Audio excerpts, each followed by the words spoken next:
మీ first cinema నటన ఎలా మొదలైంది? నా ఫస్ట్ మూవీ కోరుకున్న ప్రియుడు మార్కెట్లోకి వచ్చేంత వరకు నేను చచ్చిపోయాననే ఒక టాకు.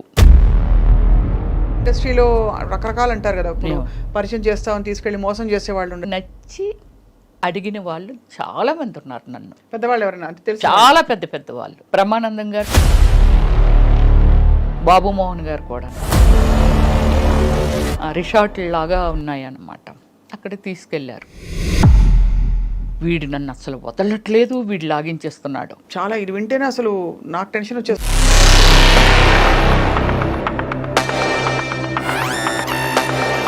మొహమాటం లేకుండా, ఇబ్బంది పడకుండా ఆ బట్టలు వేసుకున్నప్పుడు, క్యారెక్టర్స్ చేసినప్పుడు ఎప్పుడు అనిపించలేదా?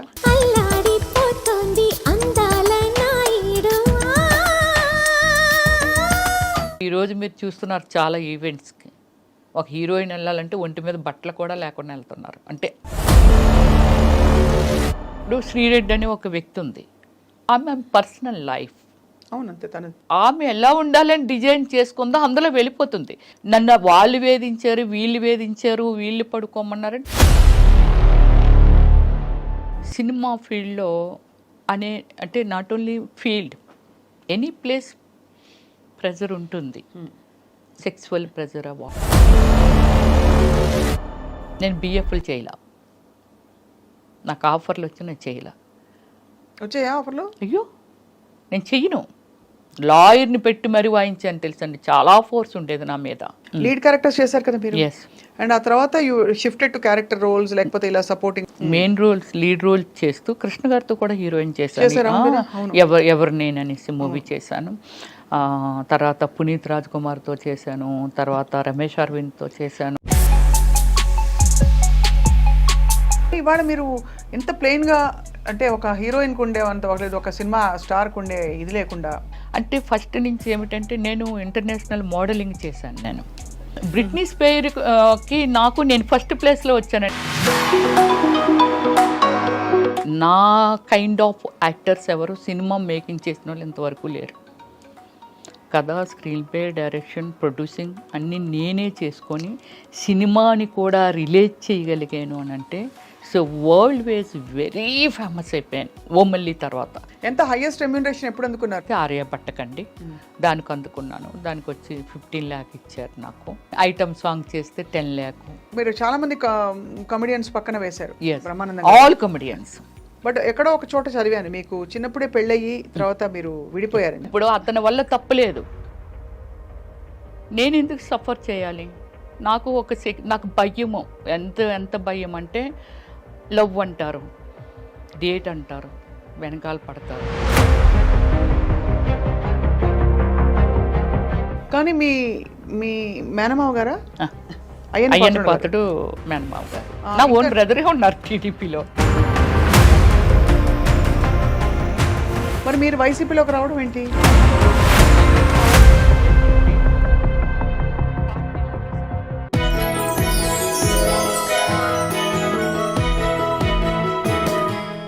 Hello and welcome to this special episode on I dream. క్వీన్కి స్వాగతం. ఇవాళ మన క్వీన్ ఆవిడ ఒక అద్భుతం, ఒక మ్యాజిక్ అని చెప్పాలి. ఎందుకంటే చాలా పాత్రలు పోషించారు జీవితంలో. తెరపై అనేక రకాల పాత్రలు పోషించి 9 భాషల్లో నటించడంతో పాటు ఒక సినిమాకి దర్శకత్వం వహించి 2 నంది అవార్డులు అందుకుని, అంతేకాకుండా జాతీయ స్థాయిలో ఎన్నో అవార్డులు అందుకున్న నటి. అంతేకాకుండా కామెడీ ట్రాక్కి కేర్ ఆఫ్ అడ్రస్గా మారిన నటి ఒక టైంలో. అండ్ మెయిన్ క్యారెక్టర్స్తో పాటు కామెడీ పాత్రలు చేస్తూ, అలాగే స్పెషల్ సాంగ్స్ చేస్తూ అనేక విధాల ఆవిడ విస్తరించారు. వీటన్నిటితో పాటు రాజకీయాల్లోకి అడుగుపెట్టారు. అండ్ వీళ్ళకి రాజకీయాల్లో ఈవిడికి చాలా దగ్గర బంధువులు, ఆరుతేర నాయకులు ఉన్నారంటే ఎవరు నమ్మరు. But she remains to be very humble and low profile. And let's meet the one and only Ramyasri garu. Ramyasri గారి జీవితంలో చాలా విషయాలు, అంటే ఇన్ని పనులు చేయడానికి ఎలా వచ్చిన టైము, స్ఫూర్తి, ఇప్పుడు ఏం చేస్తారో కనుక్కుందాం. రమ్యశ్రీ గారు నమస్కారం, thank you very much. Doctor Ramyasri అని పరిచయం చేయాలి నేను. సో డాక్టర్ రమ్యశ్రీ గారు, డాక్టరేట్ ఎప్పుడు వచ్చిందండి మీకు? నాకు 6 years అయిందండి డాక్టరేట్ వచ్చి. సో మీరు నిత్యం అలా స్ఫూర్తి ప్రవాహంలా వెళ్ళిపోతున్నారు లైఫ్లో? అంటే నాకు ఏం లేదు స్వప్న గారు, చిన్నప్పుడే అంటే కొంచెం మెచ్యూరిటీ వచ్చిన తర్వాత కొంచెం సర్వీస్ అంటే ఎవరైనా బెగ్గర్స్ కానీ, అంటే మన చిన్నప్పుడు మేము చూసిన అంటే విలేజ్ బ్యాక్గ్రౌండ్లో పెరిగాను నేను. అమ్మమ్మ వాళ్ళ ఇంట్లో పెరిగాను. నా ఫ్యామిలీ అంతా విశాఖపట్నం, కానీ నేను మాత్రం నా గ్రాండ్ మా ఇంట్లో పెరిగాను అనమాట. నియరెస్ట్ ఏ కోడూరు అని అక్కడ స్టడీ చేశాను అనమాట. 10th క్లాస్ వరకు అక్కడ చేశాను. తర్వాత ఇంటర్మీడియట్ దేవరాపల్లి అని, అంటే విలేజ్ బ్యాక్గ్రౌండే అంతాను. సో ఆ చిన్నప్పుడు ఏమిటంటే ఈ బెగ్గర్స్ వాళ్ళు మన ఇంటికి వచ్చి అడుక్కోవటం ఇలా ఉంటుంది కదా, అలాంటి వాళ్ళకి హెల్ప్ చేయడం. నా ఫ్రెండ్స్ ఎవరైతే ఉన్నారో, ఏది 5th స్టాండర్డ్లో చదువుతున్న ఏజ్లో ఈ ఎస్సీ అమ్మాయిలు కానీ ఇలాంటి వాళ్ళకి, అయ్యో వాళ్ళు ఏంటి మనం తిన్నట్లేరు, మనం ఉన్నట్లేరు అని అనుకొని వాళ్ళకి చాటుగా అవి ఇవి ఇచ్చేయటం. అంటే ఉంది, అది నాకు చిన్నప్పుడే ఉంది. బట్ దాన్ని అలా పెరుగుతుండి కొలది తర్వాత నా అంతలు నేను డెవలప్ అయ్యి నేను సెక్యూర్డ్గా ఉన్న టైం నుంచి బాగా ఎక్కువ చేశాను. ఒక 13 years నుంచి ఈ సోషల్ సర్వీసుల్లో ట్రావెలింగ్. సో సోషల్ సర్వీస్ అనేది ఒక పెద్ద, అదొక complete mindset. Yeah, exactly. But before that మీ సినిమాలు చాలా ఇంట్రెస్టింగ్, మీరు వేసిన క్యారెక్టర్స్. మీ ఫస్ట్ సినిమా నటన ఎలా మొదలైంది అసలు? అంటే యాక్చువల్లీ నేను ఎక్కువ బుక్స్ స్టడీ చేసేదాన్ని. స్టడీ చేసినప్పుడు ఈ నవల్స్ ఇవన్నీ చదువుతుండేదాన్ని. నెక్స్ట్ మంచి మంచి మన ఎండమూరి వీరేంద్రనాథ్ గారు అలాంటివన్నీ నవల్స్ అవి అలా చూస్తుండేదాన్ని. అప్పుడు నాకు, నేను చిన్నదాన్నే, ఏది 6th స్టాండర్డ్ చదివినప్పటి నుంచే ఈ పిచ్చి నాకు బాగా. సో ఈ శ్రీదేవ్ గారు, విజయశాంతి గారు ఇలా ఉంటున్నప్పుడు 6th స్టాండర్డ్లో హై స్కూల్ టైంలోనే నాకు చాలా లాంగ్ హెయిర్ ఉండేది, ఫేర్గా ఉండేదాన్ని, బాగానే. అంటే 6th స్టాండర్డ్ అంటే మెచ్యూరిటీ కూడా లేని ఏజ్ అది. బట్ ఆ ఏజ్లోనే కామెంట్స్ అనమాట, అబ్బా నువ్వు చాలా అందంగా ఉంటావు, నువ్వు శ్రీదేవి అయిపోవచ్చు, నువ్వు విజయశాంతి అయిపోవచ్చు, ఇలా అనమాట. అది నా బ్రెయిన్లో బాగా ఫీడ్ అయిపోయింది. సో అలా ఏజ్ పెరుగుతున్న కొలది నాకు ఈ లోపల ఉండిపోయింది. కానీ it's a very nice family background. Cinema background అనేది కొంచెం కూడా లేని ఫ్యామిలీ అది. అంటే cinema nice family background, cinema background లేదంటే సినిమా నైస్ కాదనుకుంటా. నో, దానికి చాలా వ్యతిరేకంగా మాట్లాడిన మనిషినండి. సినిమా అంటే తప్పు కాదు, సినిమా ఏంటనేది మళ్ళీ మీకు చెప్తాను స్వప్న గారు, తప్పకుండా. అయ్యో 100% ఆ పాయింట్ మీకు మళ్ళీ మీరేంటంటే, అంటే సినిమా ఇండస్ట్రీతో కాకుండా కాదు, ఇంటిలోంచి లేడీస్ని మామూలుగా బయటకు రానిచ్చేవాళ్ళు కాదు. నేను చదువుకోవాలనుకున్నా సరే మాకు ఆ రోజుల్లోనే అంబాసిడర్ కారు ఉంటే అక్కడికి పంపించేవారండి డ్రైవర్ని ఇచ్చి. మా ఊర్లో లేదు కాబట్టి, హై స్కూల్ లేదు కాబట్టి. కానీ ఏదైనా మూవీకి వెళ్ళాలన్న ఫ్యామిలీ అంతా కలిసి వెళ్ళటము, లేడీస్ని ప్రత్యేకంగా లేడీస్ని బయటకు పంపరు. కానీ నాకు ఇది ఒకటి ఇంట్రెస్ట్ అలా పెరిగిపోతుంది. 10th క్లాస్ అయిపోయిన తర్వాత నాకు జిల్లా పరిషత్ చైర్మన్ కృష్ణమూర్తి గారు అనేసి వాళ్ళ అమ్మాయి పద్మప్రియ అని ఒక ఆమె ఉంది, నాకు మంచి క్లోజ్ ఫ్రెండ్. నా భావాలన్నీ తనతో షేర్ చేసేదాన్ని. సో చేసినప్పుడు మరి ఏం చేద్దాం అనుకుంటున్నాను, actually my name original name Sujatha. So మరి ఏం చేద్దాం అని అనుకుంటున్నాను. లేదు నేను ఎలా అయినా చేయాలి. చెన్నై వెళ్ళాలంటే నాకు లాంగ్వేజ్ రాదు అంటే అప్పటికి ఆల్మోస్ట్ నేను 97లో వచ్చాను, ఇక్కడికి వచ్చేసింది ఇండస్ట్రీ. సో నేను వెళ్ళాలి. అప్పుడు తను ఏం చేసిందంటే, మీకు ఒక పెద్ద, ఇప్పుడు ఫస్ట్ టైం నేను రివీల్ చేస్తున్నాను, TV9 రవిప్రకాష్ గారు ఉన్నారు కదా, అక్కడి నుంచి తనకు ఒక ఫ్రెండ్ తెలిస్తే, తను కూడా ఉమెన్ కదా, సో అందుకని ఇంకో ఫ్రెండ్కి బెత్తాయించి సుజాతలుగా హైదరాబాద్ వెళ్తానంటుంది, మూవీస్లో చేస్తానంటుంది. అబ్బా నాకు భయం అనిపిస్తుంది, వాళ్ళ ఫ్యామిలీకి ఏం చెప్పాలి అది ఇది అని. కానీ నేను పంపించినట్టు వాళ్ళ ఫ్యామిలీకి తెలియకూడదని ఇంకొక పర్సన్కి అప్పచెప్పింది. ఆ పర్సను రవిప్రకాష్ క్లోజ్ ఫ్రెండ్స్. అప్పుడు రవిప్రకాష్ గారి దగ్గరికి నన్ను పంపించారు. So travelling is very short time, ఒక 3 days ఎంతో రవిప్రకాష్ గారితో ట్రావెల్ చేశాను. నన్ను బండి మీద రామానాయుడు స్టూడియోకి తీసుకొని వెళ్ళారు. ఆ బ్యాక్ నుంచి తీసుకొని వెళ్తే లక్కీగా ఏమిటంటే రామానాయుడు గారు కలిశారు. షూటింగ్ జరుగుతుంది, ఏదో తాత మనవడు సంథింగ్ ఏదో రిసీవ్ చేసుకున్నారు. ఇప్పటికీ రాజా ఉన్నాడు, రాజా తెలుసు, ఎగ్జిక్యూటివ్ మేనేజరు. సో రాజా లోపలికి ఆయన దగ్గరికి తీసుకెళ్తే, ఏమైనా డ్రామాలు అవి చేసావని అడిగారు రామానాయుడు గారు. అన్నిటికీ నాది ఏంటంటే వాయిస్ లేదు, ఇదే అన్నిట్లకి ఇదే. నీకు మాటలు వచ్చా అని అడిగారు, అన్నీ అడిగారు. ఫోటోలు ఉన్నాయి, కొన్ని ఫొటోస్ ఉన్నాయా, లేదు.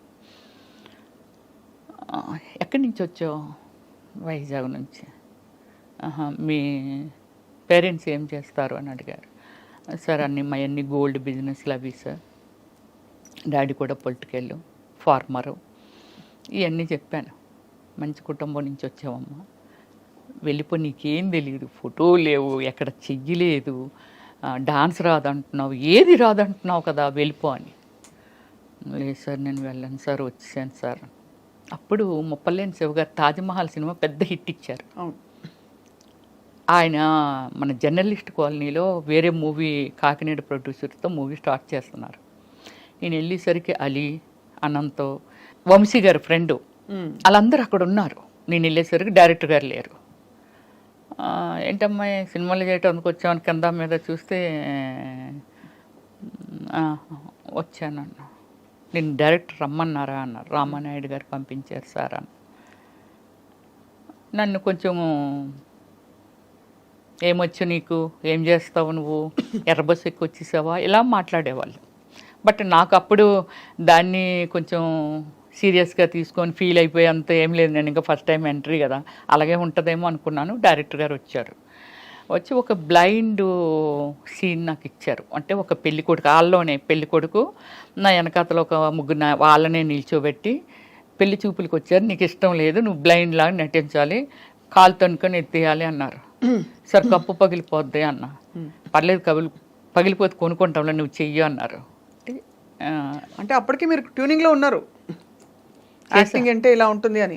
లేదు, అసలు నాకు తెలీదు. చేసేసాను అంతే, చేసేసాను. అంటే కప్పు పగిలిపోయినా పర్వాలేదు అన్నారుగా, చేశాను. బట్ వెంటనే ఆయన కోరుకున్న ప్రీడ్ మూవీ స్టార్ట్ చేశారు. With in 15 daysలోనేదో. యు బిలీవ్ స్వప్న గారు, త్రోట్ క్యారెక్టర్, సాంగ్స్లోను అన్నిటిలోనూ మంచి క్యారెక్టర్ ఇచ్చారు. గ్రేట్. 13 days. అప్పుడు నాకు 24,000. ఎప్పుడు? 1997లో. ఎక్కువే. నీకు అంత రెమ్యునరేషన్ ఇచ్చారని. కానీ ఎక్కడ ఫస్ట్ టైం చేస్తున్నానని ఫీలింగ్, నాకేం కెమెరా ఉంది, అది ఉంది, ఏం లేదు స్వప్న గారు.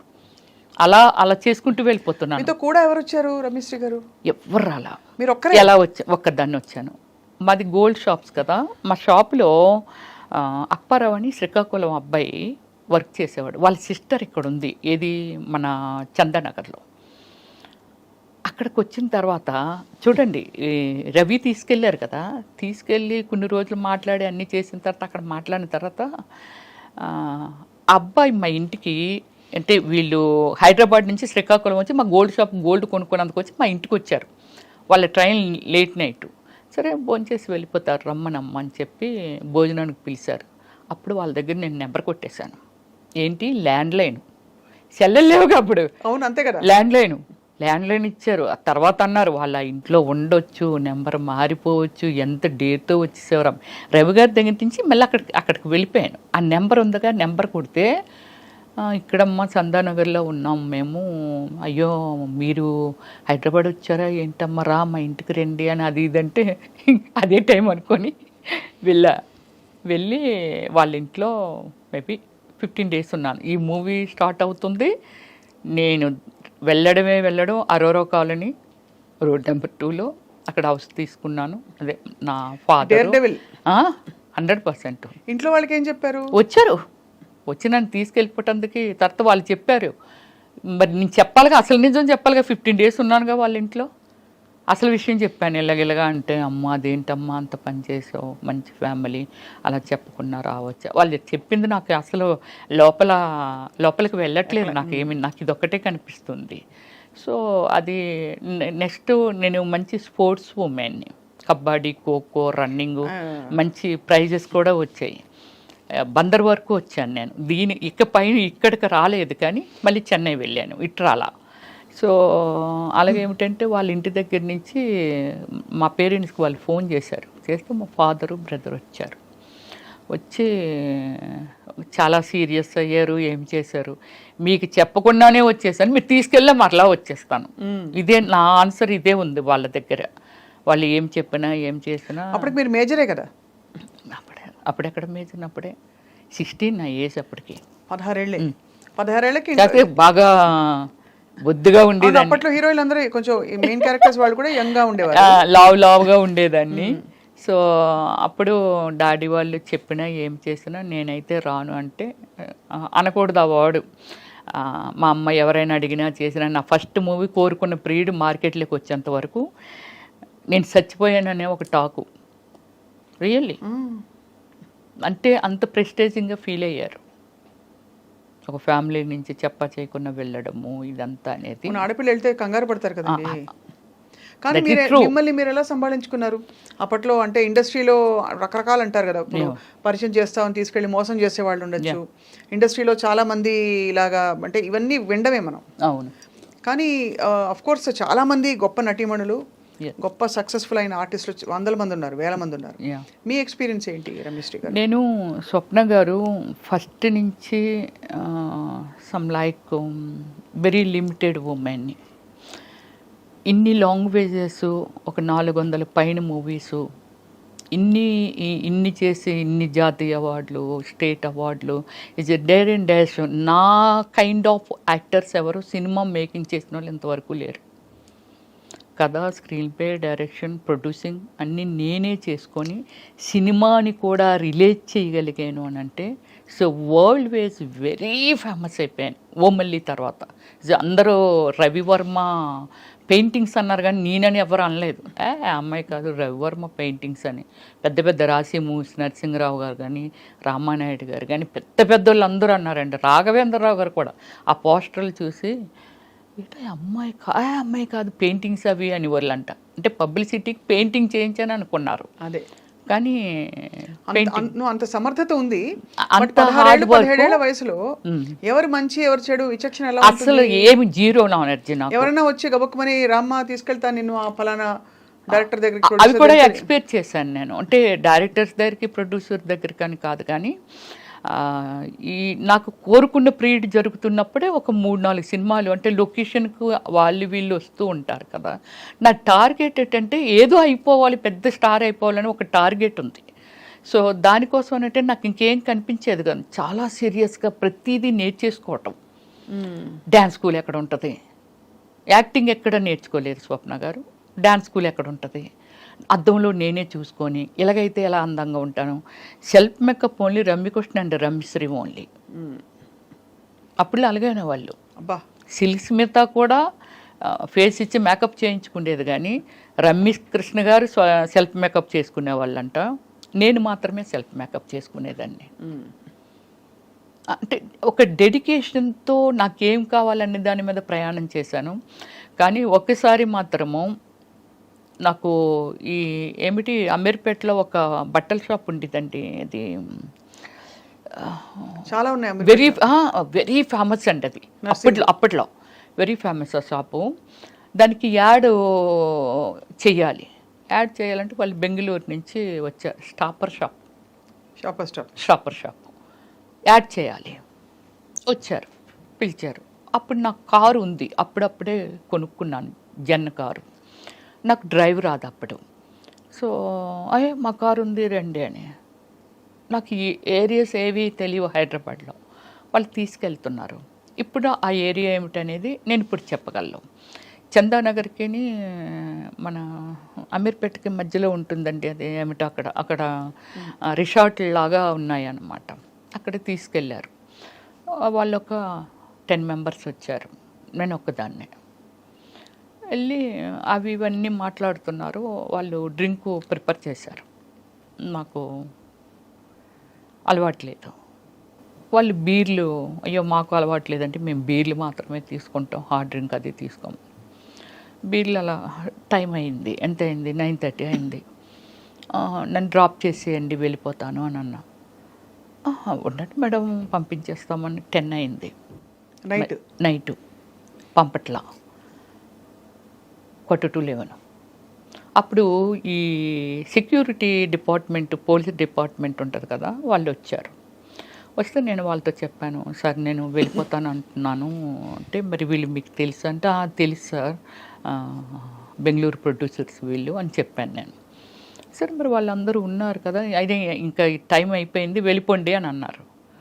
అంటే ఇంకొక 10 మినిట్స్ కూర్చొని, ఎందుకంటే వాళ్ళు అక్కడే తిరుగుతున్నారు పోలీసులు, తీసుకెళ్తున్నారు.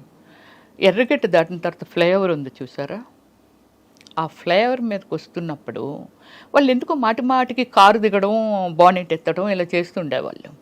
సో ఏంటి వీళ్ళు ఎలా దిగుతున్నారు, ఇన్నిసార్లు దిగుతున్నారు, కారు రిపేర్ అయితే ఆగిపోద్ది కదా అనిపించేది నాకు. అక్కడికి వచ్చిన తర్వాత ఏమైందంటే, నన్ను అంటే ముందున ఒక ఆయన కూర్చున్నాడు, నా పక్కన ఇద్దరు కూర్చున్నారు, వేరే కారుల్లో వెనకాల వస్తున్నారు. ముందుని ఒక కారు 10 మంది వాళ్ళు. సో కారు నా పక్కన కూర్చున్న ఆయన కొంచెం వల్గర్గా బిహేవ్ చేయడం మొదలుపెట్టాడు. అమ్మ బాబాయ్. వెనకన కూర్చొని నేను ఎప్పుడు అబ్జర్వ్ చేశానంటే, బానెట్ ఎత్తి కారులో ఏదో వాటర్ పోస్తున్నట్టు పోసి పక్క కొంపేశాడు ఆ నీళ్ళు. రమ్య గారు, నాకు పేరు రామానాయుడు గారే పెట్టారు. రమ్యకృష్ణ, రవలి, రంభ వీళ్ళందరూ సక్సెస్ఫుల్ ఉమెన్స్ ఫిల్మ్ ఫీల్డ్లో. అందుకని 6 లెటర్ వచ్చేలాగా రమ్య అంటే మరి బోడుగా ఉంది. రమ్యకృష్ణ కూడా రమ్య అని అంటాము మేమందరమేని. ఏదైనా తోక తగిలిస్తే బాగుంటుందేమో అని చూచుకొని చెప్పి శ్రీ పెట్టారు పక్కన రామానాయుడు గారు నాకు అప్పుడు. సో వెళ్ళి వీడు చాలా వల్గర్గా బిహేవ్ చేస్తున్నాడు, చాలా చాలా చాలా ఓవర్ అయిపోతుంది అది. అప్పుడు నేనేం చేశానంటే, నా సైడ్ డోర్ ఉంటుంది కదా, ఆ డోరు ఇలాగ ఓపెన్ చేసేటప్పటికి ఓపెన్ అయిపోతే కాలు ఇలాగ అడ్డు పెట్టి కిందకు దూకిటందుకే. మీరా? నేనే. వీడు నన్ను అసలు వదలట్లేదు, వీడు లాగించేస్తున్నాడు. ఈ కాలు అలాగే వెళ్తుందండి, కాలు చాలా వరకు అరిగిపోద్దా అని అనుకున్నాను. ఆ రోజు లక్కీగా ఏంటంటే షూ వేసుకున్నానంటే నేను, ఇలా తోసుకెళ్తుంది కాలు. ఎదురుగా సెకండ్ షో మూవీ వదిలితే ఫాదరు ఆ అబ్బాయి, అంటే చాలామంది వెళ్తున్నారు వస్తున్నారేమో, ఈ రూట్ గుండా వస్తూ ఉంటే అప్పుడు నా కాలు డోర్ ఓపెన్ అయ్యి కదా ఉంది, ఇటువైపు వస్తున్నారు వాళ్ళు, డోర్ ఓపెన్ అయ్యి ఉంది. ఎప్పుడైతే ఓపెన్ అయ్యి ఉండి నా కాలు ఉందో, ఆ పెద్ద ఆయన ఉన్నారు కదా, అమ్మ ఇది ఏదో ఏంటి ఆ కాలు డోర్ ఓపెన్ అయిపోయింది, కాపాడండి అంటున్నాను నేను. అండ్ మీ పక్కన వాడు ఇబ్బంది పెడుతున్నాడు. అంటే వీళ్ళు ఏం చేశారంటే, నా ముందు వెళ్ళిన కారు కొంచెం ముందుకెళ్ళిన తర్వాత యూటర్న్ తీసుకుంటే వాళ్ళు కథలు చెప్తున్నారు, ఏమండి ఇప్పుడు మీ ఇంటికి వెళ్ళట్లేదు, మా ఫ్రెండ్ ఒకడు ప్రాబ్లం పడ్డాడు, వాడి దగ్గరికి వెళ్ళి తర్వాత మీ ఇంటి దగ్గర దిగబెడతామండి అని ఇవన్నీ చెప్తున్నారు. మీకు తెలిసిపోతుంది? నాకు అర్థమైపోతుంది వాళ్ళు మాట్లాడుతున్న మాటలు. కారు అంటాడు, నీళ్ళేం పక్క నుంచి బానెట్ ఎత్తే గ్యాప్ ఉంటుంది కదండి, ఆ గ్యాప్లోంచి కనబడుతుంది, పక్కనే వేసేసాడు, బానెట్లో వేసాను, హీట్ ఎక్కిపోయింది అంటాడు, ఏదో చెప్పేస్తున్నారు. నాకు భయమేసి అలా చేస్తే, మీరు నమ్మరండి, గాడ్ లాగే ఆ అబ్బాయి ఆయన వాళ్ళ వెనకాతలు ఇంకోళ్ళు ఎవరో వస్తున్నారు. వీళ్ళు ఎప్పుడైతే కారు ముందుకు వచ్చి ఇలాగ ఆపారో, వెనకాల వచ్చిన వాళ్ళు కూడా పక్కన ఇలాగ ఆపారు. కారు స్పీడ్గా వచ్చి ఆపితే, ముందు అమ్మాయిని దింపండి అని అంటే, ఎవరమ్మా వాళ్ళు అన్నారు. సరే ఇలాగ నాకు ఒక యాడ్ ఇప్పిస్తామని చెప్పి నన్ను తీసుకొచ్చారండి. చాలా రోజులు నాతో ఫోన్లో మాట్లాడారు ఆ పెద్ద ఆయన. సో ఇది అప్పుడు నన్ను కిందకి దించి మొత్తం బాడీ ఎంత ఉడికిపోయి, బాడీ అంతా స్వెట్టింగ్ వచ్చేస్తుంది అనమాట. అప్పుడు ఆయన దగ్గరుండి బండి మీద, అబ్బాయినేమో నువ్వు ఇలాగ వెళ్ళిపో అమ్మ, నేను దగ్గర పెట్టి వచ్చేస్తాను ఆమెని అని చెప్పి నన్ను మా ఇంటి వరకు అరోరా కాలనీలో ఉండేదాన్ని నేను. చిన్నవారు అప్పుడు చాలా మీరు? ఏది చిన్నదాన్ని అన్నారు. అందము చందము లేని రోడ్డు అంటే పోయిన పిల్లలు ఎవరిని వదలట్లేదమ్మా, ఇంత అందం ఉంది, ఇంత ఉంది, ఎవడు ఏది చెప్తాలని నమ్మేసి వచ్చేస్తావా, దేవుడు పంపినట్టుగా మేము ఏదో వస్తున్నాం కాబట్టి సరిపోయింది, లేకపోతే నీ లైఫ్ ఏంటమ్మా, తప్పు కదా, అలాగే ఎవరైనా రమ్మంటే అలాగే వెళ్ళిపోవచ్చు. That is first and last. అంతే మీకు అలాంటి ఎక్స్పీరియన్స్? అంతే. చాలా ఇది వింటేనే అసలు నాకు టెన్షన్ వచ్చేస్తుంది. మీరు నమ్మరు, ఆ రోడ్డు మీద నిలబడలేకపోయాను, కిందకు వచ్చి చాలా దూరం నుంచి షూ మొత్తం అంతా అడుగునంత కచ్చగా అయిపోయింది. అదే అంటే మీరు తప్పించుకోవడానికి ప్రయత్నించారు, వాళ్ళు ఏదో చేద్దామని ట్రై చేశారు. సో ఇది సినిమా అయిన తర్వాతే కోరుకుంటూ పీరియడ్ అయిపోయింది. తర్వాత ఆషాఢం పెళ్లి కొడుకు చేశాను, తర్వాత ఏవో ఇంకొక 2-3 సినిమాలు చేశాను.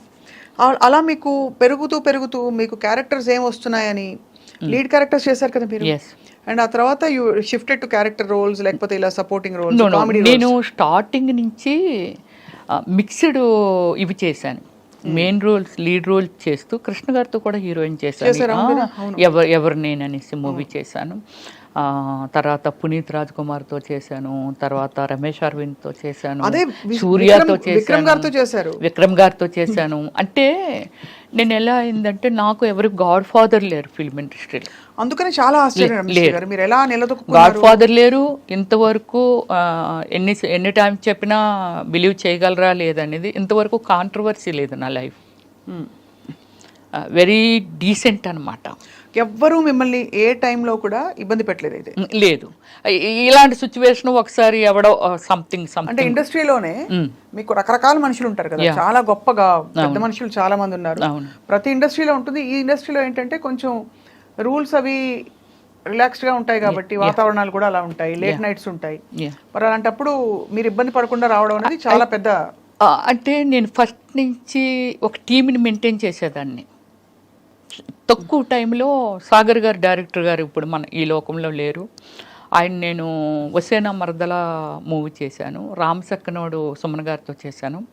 అప్పుడు కన్నడలో ఆయనే నన్ను ఇంట్రడ్యూస్ చేశారు, అమర్ అక్బర్ అంతోని మూవీ అని. ఇంద్రజ నేను దానికి సుమన్ గారు కాదు, మన సాగర్ గారు డైరెక్టర్ పరిచయం చేశారు. సో ఆ సినిమా తర్వాత అనుకోకుండా చాలా కన్నడలో నేను చేసిన మూవీస్ అన్ని 100 days. కానీ ఇవాళ మీరు ఎంత ప్లెయిన్ గా, అంటే ఒక హీరోయిన్ కు ఉండే అంత లేదు, ఒక సినిమా స్టార్ కు ఉండే ఇది లేకుండా హంగులు ఇంకేం చెప్పాలి, చాలా డౌన్ టు ఎర్త్ గా ఉన్నారు. సో ఏం లేదు స్వప్న గారు, అంటే కొంచెం పీస్ఫుల్గా ఎండ్ ఆఫ్ ద డే నన్ను నేను చూసుకుంటే నేను ఉండాలి అనే ఒక డ్రీమ్ ఉన్న గర్ల్ని నేను. చాలా పీస్ఫుల్గా ఉండాలి, డీసెంట్గా ఉండాలి. ఇప్పుడు ఒకటి మాట్లాడుతాను, నేను పొలిటికల్ లేక వచ్చాను అనుకుందాం. పొలిటికల్ లేక ఎందుకు వచ్చాను అంటే నాకు ఒక డ్రీము. అవును, ఏదైనా ఒకటి అచీవ్మెంట్ సాధించామనంటే దేనిలోనైనా సాధించవచ్చు. ఫస్ట్ మనకి ఒక గోలు, డ్రీము అంటే ఒక ఫ్యాషన్ ఉంటే దాన్ని ఏదైనా చెయ్యొచ్చు అనేది. రైట్. దీనితో రాజకీయంలోకి వచ్చాను. ఎందుకు వచ్చాను అని అంటే సంథింగ్ ఒక బ్రాండ్ క్రియేట్ చేయాలి నా వరకు. అంతే, ఒక అధిష్టానాన్నే ఒక బ్రాండ్ చేయాలనేది కాదు, నా వరకు నేను ఒక బ్రాండ్గా తయారవ్వాలి. అంతే. పొలిటికల్ అంటే ఏమిటి, ఓకే పొలిటికల్ ఎందుకు వెళ్ళాము, ఏం చెయ్యాలని అనుకున్నాము, దానికి ప్రభుత్వం నుంచి ప్రజలకి మనం ఓన్లీ మీడియేటర్ మాత్రమే. అవును, ఇది నిజమే కదా, ప్రభుత్వానికి ప్రజలకి మీడియేటర్ మాత్రమే మనం అక్కడి నుంచి వీళ్ళ అవసరాలు ఏంటి, వాళ్ళకి అక్కడి నుంచి మనకి ఏం ఫండింగ్ వస్తుంది, మనం ఏం యూటిలైజ్ చేసామనేది ఒక్కటే రాజకీయం, అంతే నాకు తెలిసింది.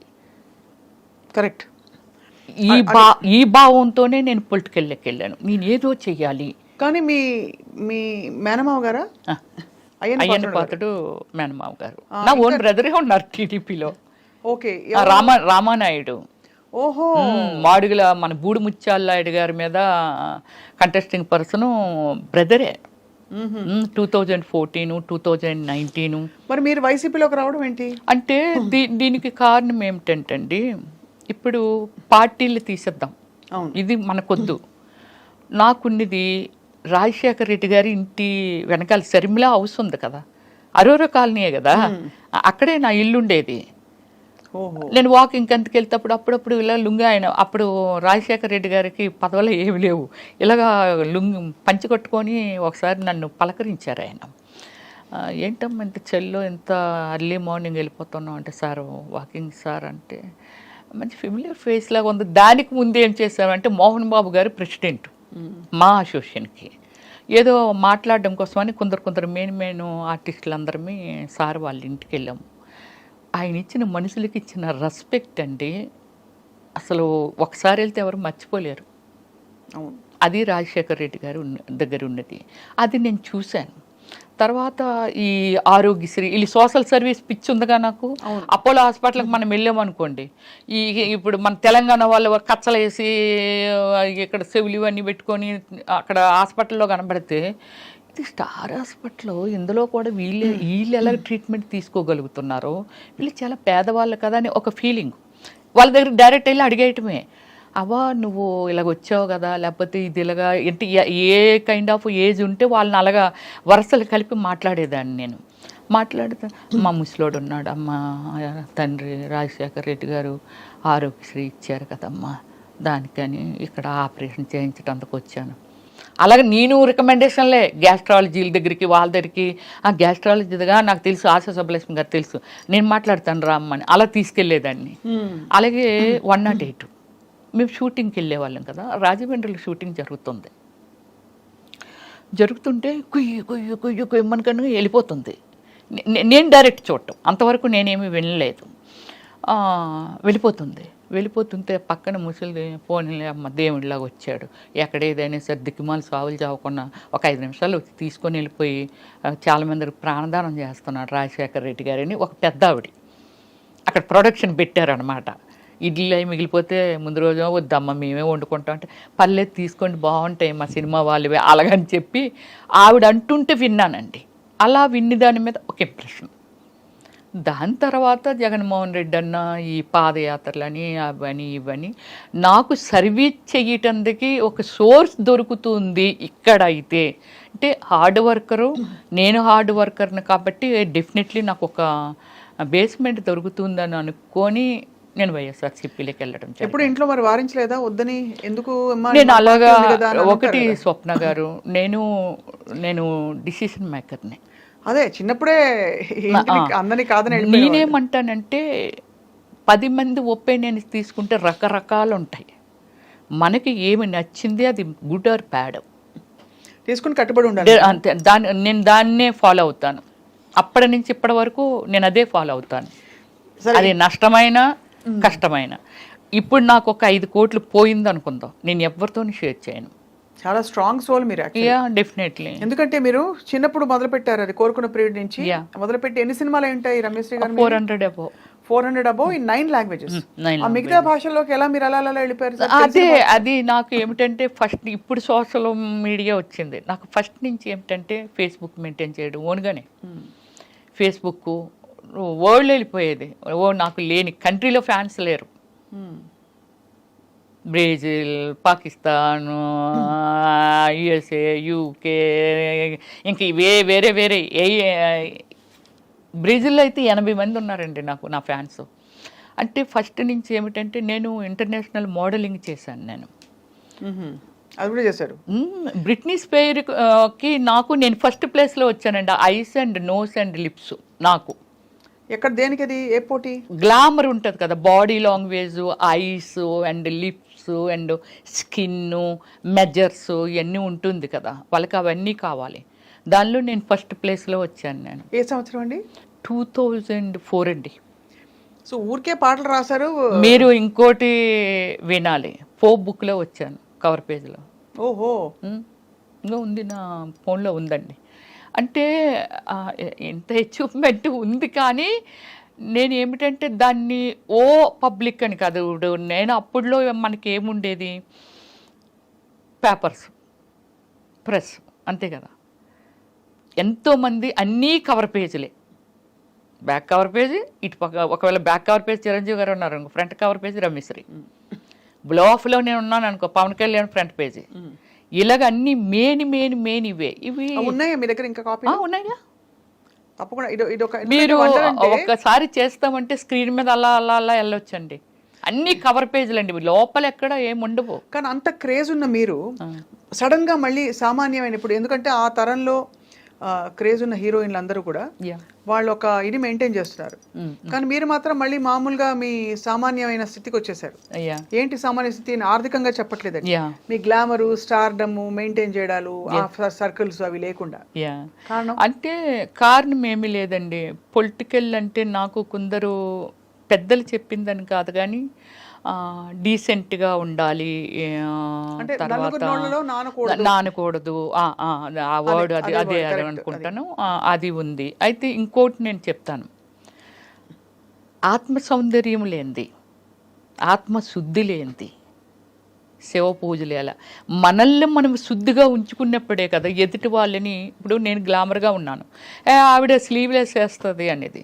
దీనికి ఎగ్జాంపుల్ మీకు చెప్తాను. యూఎస్ఏ ఒక ఈవెంట్కి వెళ్ళాము. ఈవెంట్కి వెళ్తే అట్లాంటాలో అంటే అప్పటికే ఎప్పటి నుంచో రమ్యశ్రీ ఎందుకు అలాంటి బట్టలు వేసుకుంటుందని అంటుండేవాళ్ళంట. ఐ డోంట్ నో, నాకు అంటే అక్కడికి వెళ్ళాక కానీ ఆ మ్యాటర్ మనకు తెలియదు కదా. సో తర్వాత అంటుండేవాళ్ళంట. చాలామంది ఏమనేవాళ్ళంట, బట్టలది ఏముంది ఇక్కడ మనం వేసుకోవట్లేదా, మనం ఉండేది ఏ కల్చర్లో ఉన్నాం. ఇది దుబాయ్లో విన్నానండి, యుఎస్ఏలో విన్నాను ఈ వర్డ్స్, సేమ్ వర్డ్స్.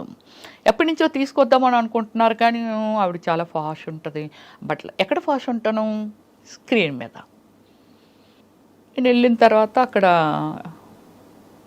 ఎలాగ మా వాళ్ళు ఒప్పేనేనండి, అదండి ఇదండి, అబ్బాయి ఏమి డీసెంట్ ఉన్నారు రమ్య గారు మీరు అని అంటే, ఒక ఆయనండి, అందరూ ఉన్నాం డిన్నర్ చేస్తున్నాం, ఆయన అన్నారు, చీర కట్టిన ప్రతి ఆడది పతివ్రత కాదు, వాళ్ళ డ్రెస్సింగ్ దీన్ని పెట్టి ఎవరిని ఎప్పుడు అంచనా వేయకూడదని అందరి మధ్య ఆయన మాట్లాడారు. గ్రేట్. అవును, డైరెక్ట్గా నన్ను ఉద్దేశించి ఇంకోళ్ళు ఉద్దేశించి కాదు, నా వర్షన అల్లో ఉంది ఏది ఎప్పుడో, కానీ అది ఆయన అప్పుడు ఓపెన్ చేశారనమాట అలాగా. సో అలా అంటే ఏమిటంటే ఒక డ్రెస్సింగ్ని పెట్టో లేకపోతే ఏదో పెట్టి, నేను చేసిన సినిమాలు నేను ఒకటే చెప్పాను, నేను బిఎఫ్లు చేయలే, నాకు ఆఫర్లు వచ్చి నేను చేయలే. వచ్చాయా ఆఫర్లు? అయ్యో నేను చెయ్యను, లాయర్ని పెట్టి మరీ వాయించాను తెలుసండి, చాలా ఫోర్స్ ఉండేది నా మీద. ఎవరు ఫోర్స్ చేసేవారు? షూట్ చేసేవాళ్ళు ఎవరైతే దానికి స్పాన్సర్స్ ఉంటారో, ఇదంతా ఉంటుంది కదండి. అంటే చాలా లాంగ్వేజెస్లో చేశాను కదా, బాగా స్ప్రెడ్ అయ్యి వరల్డ్ వైజ్ స్ప్రెడ్ అయ్యాను నేను. సో ఇలా నేను అవాయిడ్ చేస్తే, నేను ఒకటే చెప్తాను, సినిమా ఎనీ ప్రొఫెషన్ దాన్ని మనం ఒక డాక్టర్ అవనియండి, లేకపోతే యాక్టర్ అవనియండి, ఇంజనీర్ అవనియండి, ఒక సివిల్ ఇంజనీర్ బిల్డింగ్ కట్టాలని అంటే అయ్యో ఎంతోమంది ట్రావెలింగ్ ఎన్నో ఇయర్స్ ఉండాలనేది తన మొత్తం అంతా, తన టాలెంట్ అంతా పెట్టి చాలా నిజాయితీగా చెయ్యగలిగితేనే, లేకపోతే ఎందరో ప్రాణాలు పోతాయి. ఇలాగేమిటంటే నా ప్రొఫెషన్లో నేను వచ్చానండి. ఒక డైరెక్టర్ డ్రీమ్లో దిస్ ఈజ్ ఒక కాన్సెప్ట్ ఈజ్ వన్ ఫ్యామిలీ. ఒకరు ప్యాంట్ వేస్తారు, ఒకరు చీర కడతారు, ఒకరు షార్ట్లు వేస్తారు, డిఫరెంట్ కాన్సెప్ట్ ఈజ్ స్టోరీ. అలా మీరు వేసిన క్యారెక్టర్స్కి చాలా చోట్ల మీరు కొన్ని ఎక్స్పోజ్ చేసే బట్టలు వేసుకున్నాను. అప్పుడు అదే అంటున్నాను, నాకు డైరెక్టర్ అనే ఆయన కాన్సెప్ట్ అండి. చిరంజీవి గారైనా సరే కొన్ని సినిమాల్లో గోచి పెట్టుకొని పరిగెట్టారుగా అవసరమైతే. అంటే అడవ మనిషిలో చిన్న కట్టుకొని పరిగెట్టారు. ఎనీవన్ దాన్ని నమ్ముకొని, కళామ తల్లిని నమ్ముకొని వచ్చాము కాబట్టి, బట్ వాళ్ళకి ఏం కావాలని ఇన్పుట్ మనం ఇవ్వాలా వద్దా అంటే ఖచ్చితంగా. బట్ మీరు ఎక్కడ ఫీల్ అయ్యారు అంటే, ఫీల్ కాకుండా, మొహమాటం లేకుండా, ఇబ్బంది పడకుండా ఆ బట్టలు వేసుకున్నప్పుడు, క్యారెక్టర్స్ చేసినప్పుడు ఎప్పుడు అనిపించలేదా? నాకు అనిపించలేదండి, అస్సలు అనిపించలేదు. దేన్నైతే నమ్ముకొని వచ్చాను. ఈరోజు పుయిద రమేశ్రీ అంటే, మా అమ్మ నాన్న కడుపుని పుట్టి నేను అక్కడే ఎవరినో పెళ్లి చేసుకొని ఎక్కడో ఉండుంటే అంతే కదా. ఎవరికి తెలుస్తుంది రమ్యశ్రీ ఎవరు అనేది, ఎవరికి తెలుస్తుంది? ఖచ్చితంగా. అంటే నేమ్ ఫేమ్ కోసం, బట్ అయినా కూడా ఒక పెంపకం, ఒక వాతావరణంలో పెరిగినప్పుడు, మీరు అన్నట్టు సినిమా ఇండస్ట్రీ లేకపోతే నేను రాను, తప్పకుండా ఇబ్బంది పడతారు. ఇబ్బంది అయినా సరే ఇష్టంగా చేశాను. ఎంతో మంది డైరెక్టర్స్ అన్నారండి, అసలు యాక్టింగ్లో కూడా కోఆపరేషన్ చెయ్యరు. రమ్య గారు ఒక క్యారెక్టర్ మీకు ఎక్స్ప్లెయిన్ చేస్తే, అది సిల్క్ స్మిత్ అని మిమ్మల్ని చూసామండి. ఆ క్యారెక్టర్ని ఎలా మోడ్ చేసేసుకోవాలి, ఎలాంటి డ్రెస్సింగ్ వేసుకోవాలి, ఎలాంటి మేకప్ వేసుకోవాలి. మేకప్ సిల్క్ స్మిత్ అది ఓన్ కాదు, కానీ everything is my self only. Costume design నేనే, కలర్ కాంబినేషను నేనే, అన్నీ మొత్తం డిజైన్ చేసేసుకునేదాన్ని. ఈరోజు సీన్ ఏమిటి, ఎవరెవరు ఆర్టిస్టులు, బ్యాక్గ్రౌండ్ ఏముంటుంది, ఆ బ్యాక్గ్రౌండ్లో నేను ఈ కలర్ చీర కడితే నాకు ఆ కలర్ చీర పంపించేయండి. అలాగే కాస్ట్యూమ్ డిజైన్లు కూడా నేను సినిమాకి కాస్ట్యూమ్ అంతా నా పర్సనల్, అంటే నేనే డిజైన్ చేసుకున్నాను నేను. అలాగే ఆల్ మూవీస్కి నా పర్సనల్ డిజైనింగ్ అండి. సో ఎక్కువ ఇలాంటి కాస్ట్యూమ్స్ వేసిన క్యారెక్టర్స్ మీరేంటి డాన్స్ సీక్వెన్సెస్ చేశారు, చాలా ఐటమ్ సాంగ్స్ కూడా చాలా చేశారు. ఏమైనా గుర్తున్నాయా మీకు? మీరు పాపులర్గా హిట్ అయిన సాంగ్స్? పాపులర్గా హిట్ అయినవి అంటే, నేను సూర్యతోని శ్రీ అనే ఒక మూవీ చేశాను తమిళ్లోని. సూర్యాది ఇప్పుడు నా ఏమి సినిమా అంటే సూర్యాది కాదు, విక్రమ్తో కూడా వన్ సాంగ్ చేశాను, యూత్ యూత్ చేశాను, రోజుకో రోజా చేశాను. ఎలా ఉండేవారు తర్వాత వాళ్ళందరూ మీతో? నాతో విక్రమ్ చాలా బాగుండేవాడు. చాలా అంటే లిమిటెడ్ పర్సన్ అనమాట. హాయ్ అంటే హాయ్, ఎర్లీ మార్నింగ్ రాగానే విచ్చేయడం సూర్య. కానీ విక్రమ్ అది కాదు. కామెంట్ చేయడము, జోకులు వేయటము, ఇవన్నీ చాలా ఫ్రెండ్లీగా ఉండే. ఎప్పుడైనా లంచ్కో దేనికో పిలవచ్చు కదరా మీ ఏదో చేపలు అంటే, నేను కుకింగ్ ఫేవర్ని అనమాట. అది వదలలేదు. వదలను. మటన్, గోంగూర కానీ, ఫిష్ పులుసు కానీ వెరీ ఫేమస్. ఎప్పుడో మీరు రావాలి ఇంటికి. నేను వెజిటేరియన్ అండి. అయ్యో సారీ. కానీ కాబట్టి మీరు బంగాళదుంపల వేపుడు చక్కగా వెజిటేరియన్ కూడా చాలా అద్భుతంగా చేస్తాను. పప్పు ఫ్లేవర్ అయితే అసలు ఎంత అద్భుతంగా ఉంటుందంటే, తింటుంటే ఆ స్మెల్ చాలండి. అంటే పప్పు టమోటా కానీ ఎనీ లీవ్స్ యాడ్ చేసి కానీ చాలా బాగా చేస్తాను. గోంగూర పచ్చడి, పచ్చి పచ్చడి, ఇలాంటివన్నీ. కంప్లీట్ గా జీవితాన్ని ఎలా స్ట్రా వేసి పీల్చేయాలో అన్ని మీరు అంతేగా. కానీ చాలా మంది చెప్తారు, స్వప్న గారు మీరు స్క్రీన్ మీద చూసిన రమ్య గారికి ఇన్సైడ్ మీరు అంటే అవుట్ సైడ్ మీ అంటే బయట చూసిన రమ్య గారికి అసలు సంబంధం కూడా ఉండదు. మీరు చాలా homely and exactly. Cinema time వరకే సినిమా వదిలిస్తే నాకు ఏ లైఫ్ తెలియదండి. పబ్ లైఫ్ తెలీదు, ఫ్రెండ్స్ సర్కిల్ లేరు, తాగడం అలాంటివి ఏమీ లేదండి. అంటే ఇవన్నీ టిపికల్ గా సిల్క్ స్మిత గారిని కలిసారా మీరు? లేదు, అప్పటికే నేను వచ్చేసాను 97లో కదా నేను వచ్చాను. అప్పటికే ఆమె అవుట్ అయిపోయారు. అవును కదా, అవును కరెక్ట్. 97 అంటే కరెక్టే. మరి ఎవరెవరిని కలిసారు మీ కంటెంపరీస్? నేను సౌందర్య గారితో వర్క్ చేశాను, రమ్యకృష్ణ గారితో వర్క్ చేశాను. సౌందర్య గారితో నేను, సౌందర్య గారు అంటే ఇక్కడ తెలుగులో చేశాము. కన్నడలో ఆర్యభట్ అని నేను సెకండ్ హీరోయిన్. నాకు అవార్డు వచ్చింది, తనకు రాలేదు, నాకు వచ్చింది అవార్డు. సో ఆర్యభట్ అని రమేష్ అరవింద్ హీరో అనమాట. తను ఇట్స్ లైక్ శ్రీకాంత్ మనకి ఎలా హీరో అలా సతీ లీలావతిలో చేశారు కదా. యా. సో ఆయన మూవీ అనమాట. చాలా మూవీస్ చేసాము, ఒక 6 or 7 మూవీస్ చేసాము. చాలా ఫ్రెండ్లీగా ఉండేది. రమ్య నువ్వు అంటే మామూలు చైర్స్ వేసుకొని ఇంకా వేరే ఎక్కువ ఆర్టిస్టులు ఉంటారు కదా, మాట్లాడుకొని ఇదంతా చేస్తున్నప్పుడు నువ్వేమైనా దూదులు పెట్టుకుంటావు రమ్య, అందరూ సత్తాగా డిస్కస్ చేసి నవ్వినా సరే నువ్వు నవ్వు అలా ఉండిపోతావు ఏమిటి, ఎక్కడో చైర్ వేసుకుంటావేంటి రా, నన్ను రా అనేది, ఎక్కడో చైర్ వేసుకుంటావేంట్రా అనేసి అని. నేనేమి దూదులు పెట్టుకోను, కానీ మ్యాటర్ నాది కాదు కదా, సబ్జెక్ట్ నాది కాదు. అంటే నాతో మాట్లాడో లేకపోతే నా గురించి మాట్లాడితే వింటాను. ఎవరి గురించో మాట్లాడుతున్నారు కాబట్టి అది నాకు సంబంధం లేనిది కదా, అలా నాకు అలవాటు అయిపోయింది ఫస్ట్ నుంచి. నేను అంతే, ఎవరి మ్యాటర్లోకి నేను దూరను. ఎనీ పాజిబిలిటీ స్వప్న గారు చాలా వరకు అయ్యో పాపం అనే హార్ట్ ఉంది నా దగ్గర. అయ్యో పాపం ఇలా అయ్యిందా, అయ్యో మనకి అంటే నాకు ₹1,00,000 వచ్చింది అనుకోండి. చాలా ప్లేసుల్లో నేను ఇది స్టేట్మెంట్ కూడా ఇవ్వడం జరిగింది. నాకు ఒక 1 lakh వచ్చింది, 10,000 ఈజ్ నథింగ్. ఇంకా నాకు 90,000 ఉంది. ఆ 10,000 సాక్రిఫికేషన్ చేస్తాను. ఏమి చెయ్యాలి, దేనికోసం యూజ్ చేయాలి, ఏమిటి అనేది. సో 27 కంట్రీస్ తిరిగాను నేనైతే. ఎంత హైయెస్ట్ రెమ్యూనరేషన్ ఎప్పుడు అందుకున్నారు రమ్య గారు?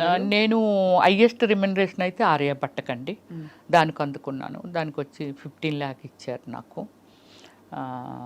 తర్వాత అన్ని ఐటమ్ సాంగ్ చేస్తే 10 lakh. 10 lakhs కూడా. వావ్. సో అయితే మీరు దాన్ని కెరియర్గా మలుచుకుని దాదాపు వెళుతున్న టైంలో మళ్ళీ మీరు చాలా మంది కమెడియన్స్ పక్కన వేశారు. బ్రహ్మానందం ఆల్ కమెడియన్స్తో, సుమన్ శెట్టితో కూడా చేశాను నేను. ఎలా ఉండేవారు అందరూ? అప్రిషియేటివ్గా అందరూ. నాకు ఎల్బి శ్రీరామ్ గారు నా సినిమాలో కూడా చేశారు కదండి. సో లైక్ ఒక ఫాదర్ లాగా అనిపించేవాళ్ళు. బ్రహ్మానందం గారు, అందరికంటే బ్రహ్మానందం గారితో చాలా ఎక్కువ, హేమ గారి కంటే నేను ఎక్కువ చేస్తుంటాను బ్రహ్మానందం గారితో. బట్ నేనేమిటంటే అంటే అందరికీ తెలుసు చాలా లిమిట్లో ఉంటుంది. రా అమ్మాయి వెళ్ళకపోదాం, రావచ్చు కదా సరదాగా అని అన్నారనుకోండి, నేను ఏదో పని పెట్టుకునేదాన్ని. అంటే వేరే స్టేట్లో బ్రహ్మానందం గారు కానీ అలా రూమ్లో ఏం చేస్తావు, షూటింగ్ చేసి వచ్చి రావచ్చు కదా సరదాగాన. అలా అంటే సార్ నాకు ఇలాగా మాకు తెలిసిన వాళ్ళు ఉన్నారు అంటే, ఏదో ఇప్పుడు నన్ను ఏమి కొట్టరు. అలాగే నేను సఫర్ అయింది బాబు మోహన్ గారితో కానీ.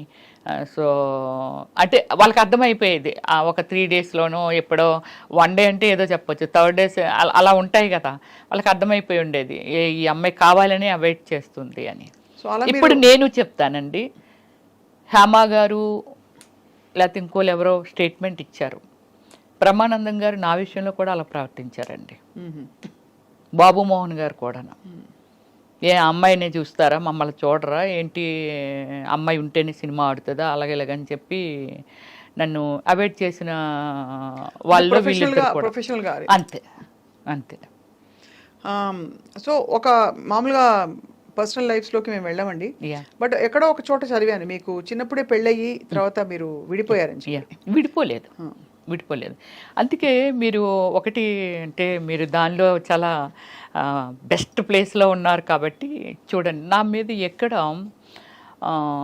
ఎవరితోనో లవ్లో ఉన్నదనో లేకపోతే వీళ్ళతో డేట్లో ఉందనో లేకపోతే సంథింగ్ నాది ఎక్కడ వినరండి. నాకంటూ కొన్ని మోరల్ వాల్యూస్ ఉన్నాయి, దాన్ని నేను ఎంత రెస్పెక్ట్ చేయాలో అంతే రెస్పెక్ట్ చేస్తాను. నా ఫ్యామిలీ దీన్ని ఏ రోజు స్క్రీన్ ముందుకి నేను తీసుకురాలా. Okay, any interview anything that is my personal life, cinema ఫీల్డ్కి సంబంధం లేనిది.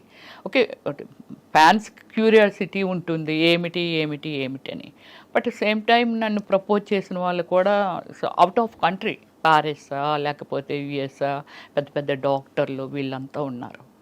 నా పాలసీ ఎలా ఉంటుంది అంటే ఇంతకు మించి అయితే మనం తినలేము.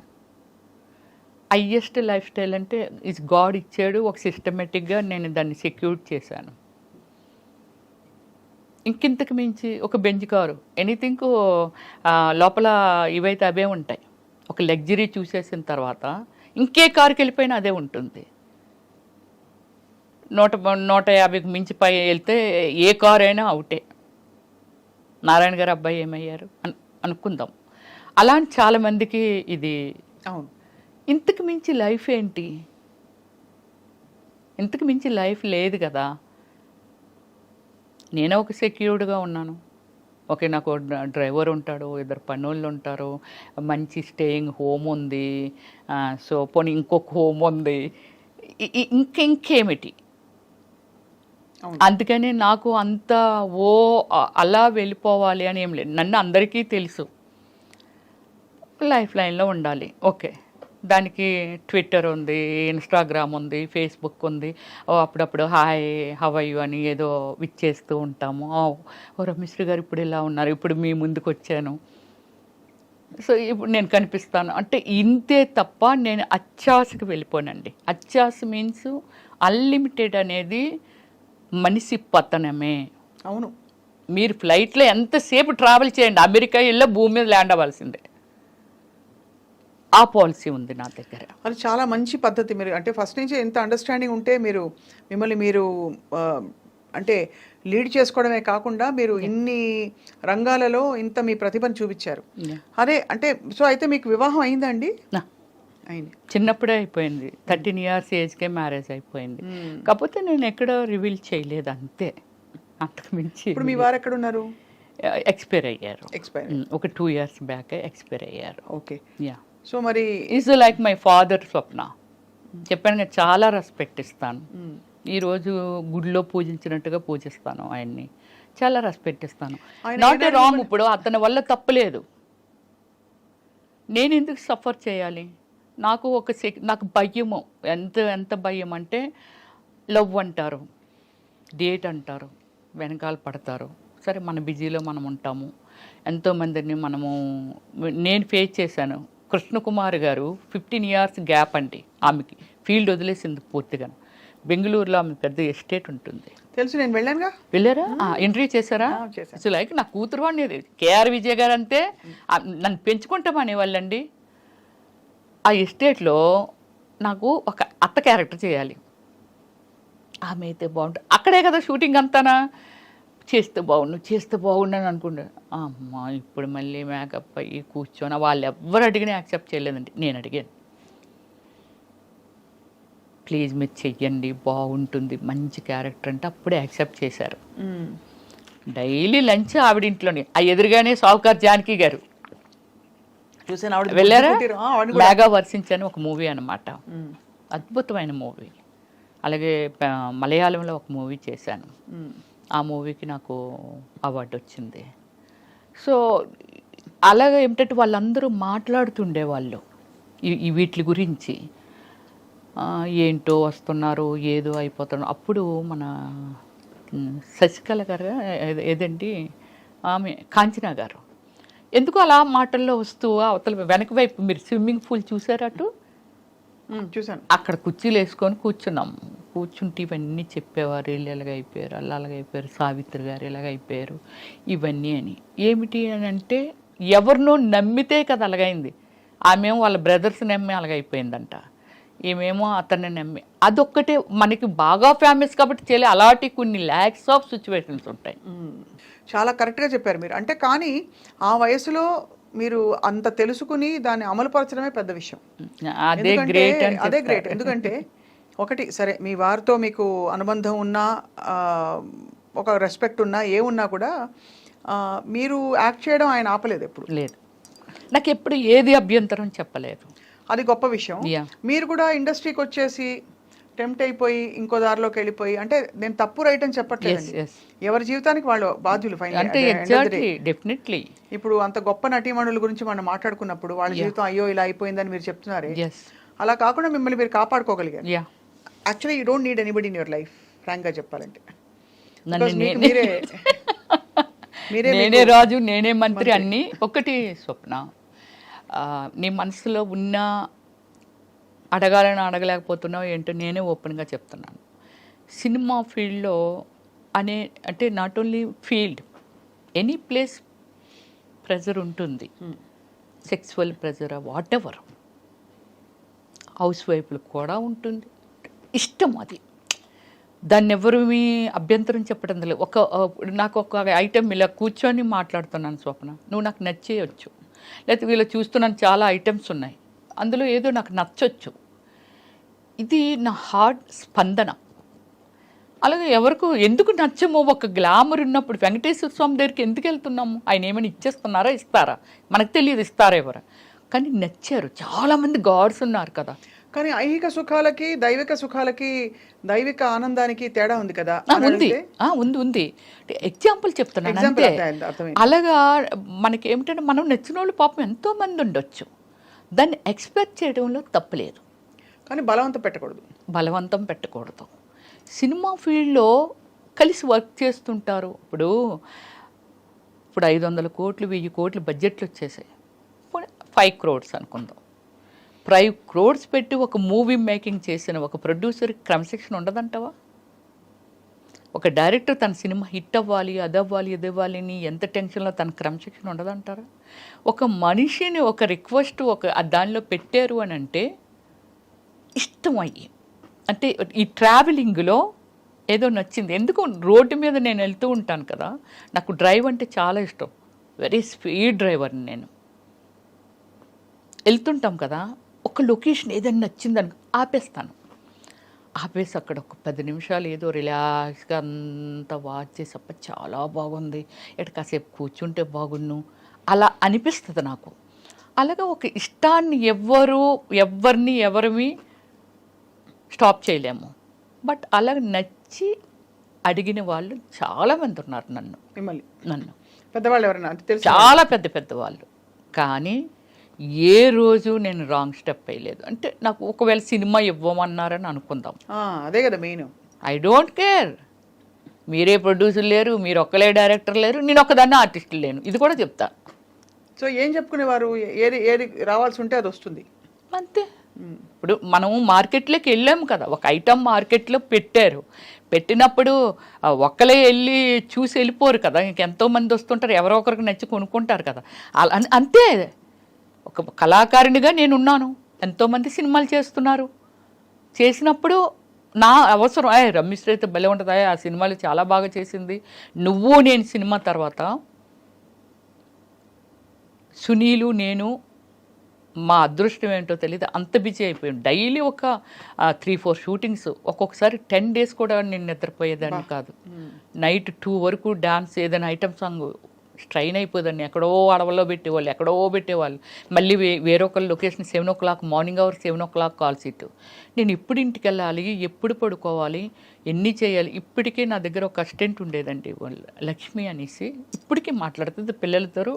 పెద్దోళ్ళు అయిపోయారు, ఇంటర్మీడియట్ ఏదో చదువుతున్నారు. 10 years ఉంది అమ్మాయి నా దగ్గర.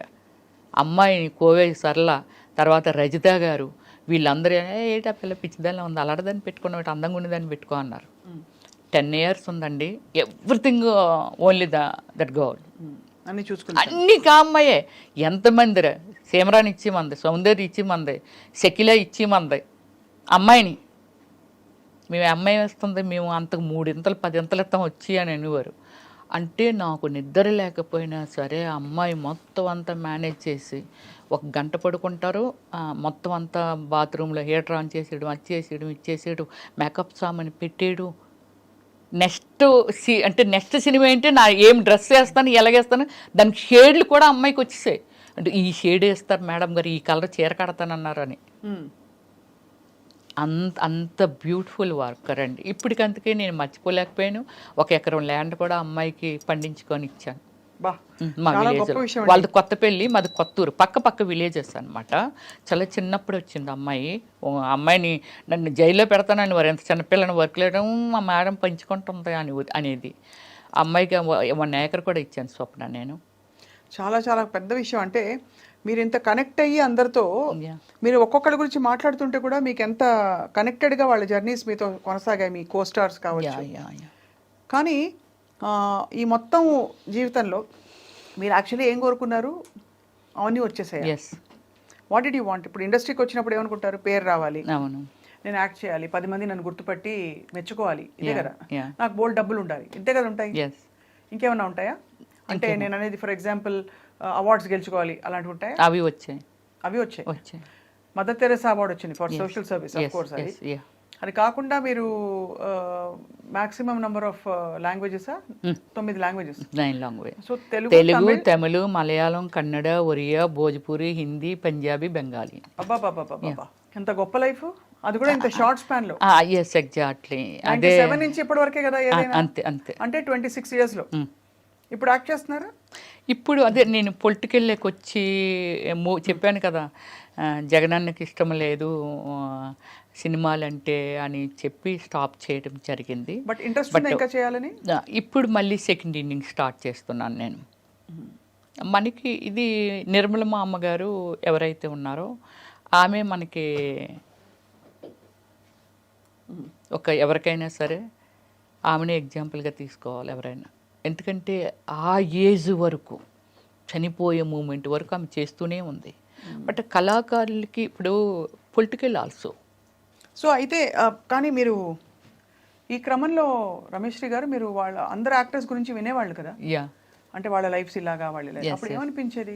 రాంగ్ డెసిషన్స్ తీసుకున్నారు, వాట్ షుడ్ విమెన్ డూ? ఖచ్చితంగా అంటే నేను నా మీలాంటి మీడియా మిత్రులుగా ఉండా కూడా నేను చాలా మందికి, ఎందుకంటే ఇంటర్వ్యూస్ అని ఇండియా గ్రిల్స్ అనేది ఒకటి ఉండేది, ఇప్పుడు ఉందో లేదో నాకు ఐడియా లేదు. ఇండియా గ్రిల్స్ ఎప్పటి నుంచో మొదలు పెట్టేశాను. నాకు అంటే క్యూ కట్టేవాళ్ళు ఇంటర్వ్యూస్కి. ఆ హీరోయిన్లు కూడా వచ్చేవి కాదు ఇంటర్వ్యూస్, అవిని అన్ని ఇంటర్వ్యూ చేసేసేదాన్ని నేను.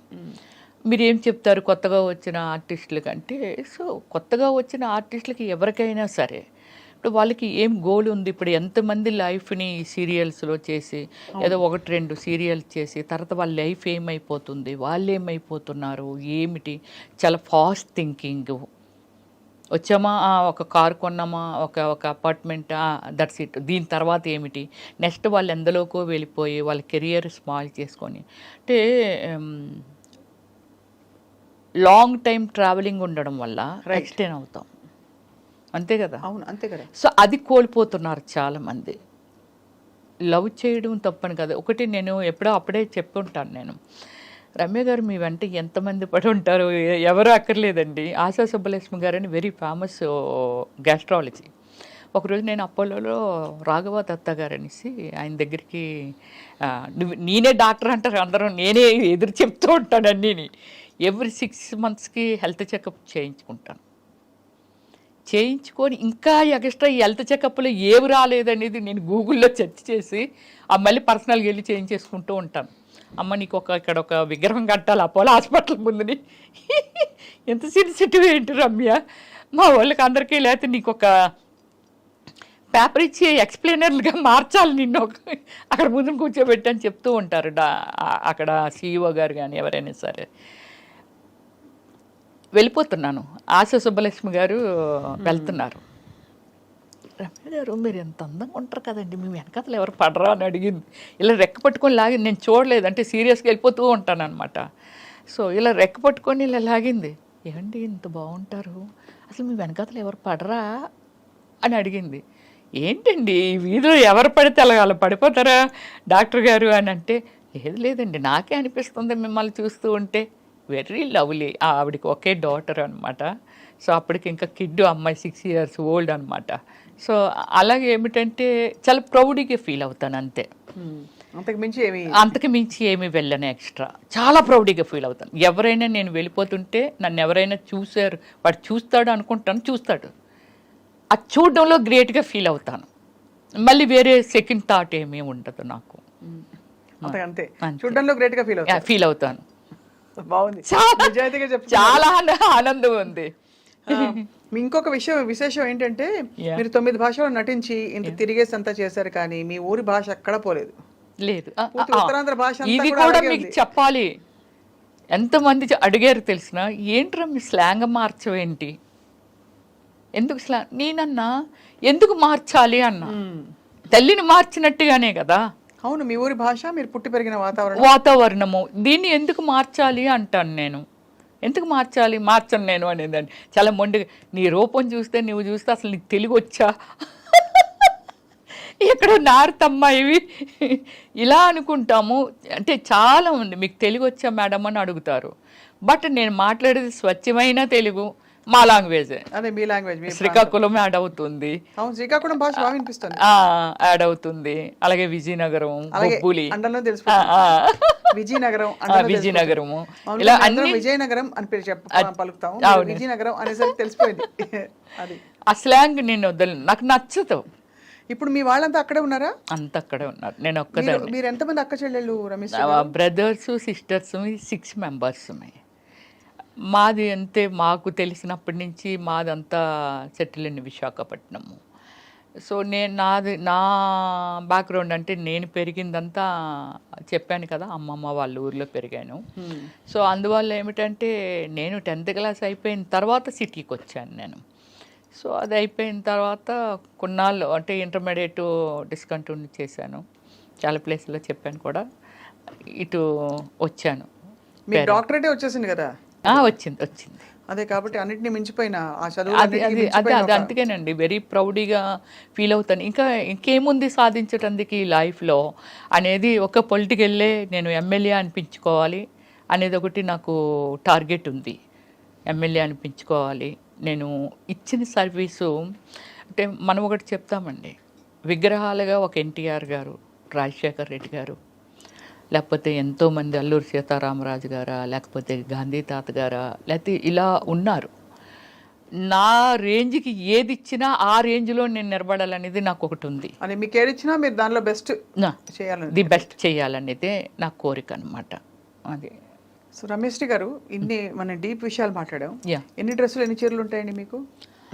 నాకు సారీస్ అంటే ఒక 1000 above ఉంటాయి. అంటే చాలాన్ని కట్టకుండానే చాలామందికి సూట్ కేసులతో ఇచ్చేస్తూ ఉంటాను. ఎందుకలా? నాకు ఇంకా కట్టే అవసరం రాలేదు, చాలా కాలం అయిపోతుంది. మా పెద్దొదిన గారు ఎవ్రీ ఇయర్ చీర పెడతారు.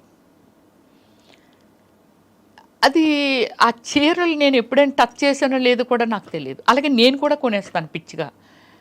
అవి నేను కట్టే అవకాశం రావట్లేదు నాకు. డ్రెస్సులే వస్తారు, ఎక్కువ డ్రెస్సులే. కానీ కట్టే అవకాశం వచ్చినా ఎలాంటివి కడతాం మనము?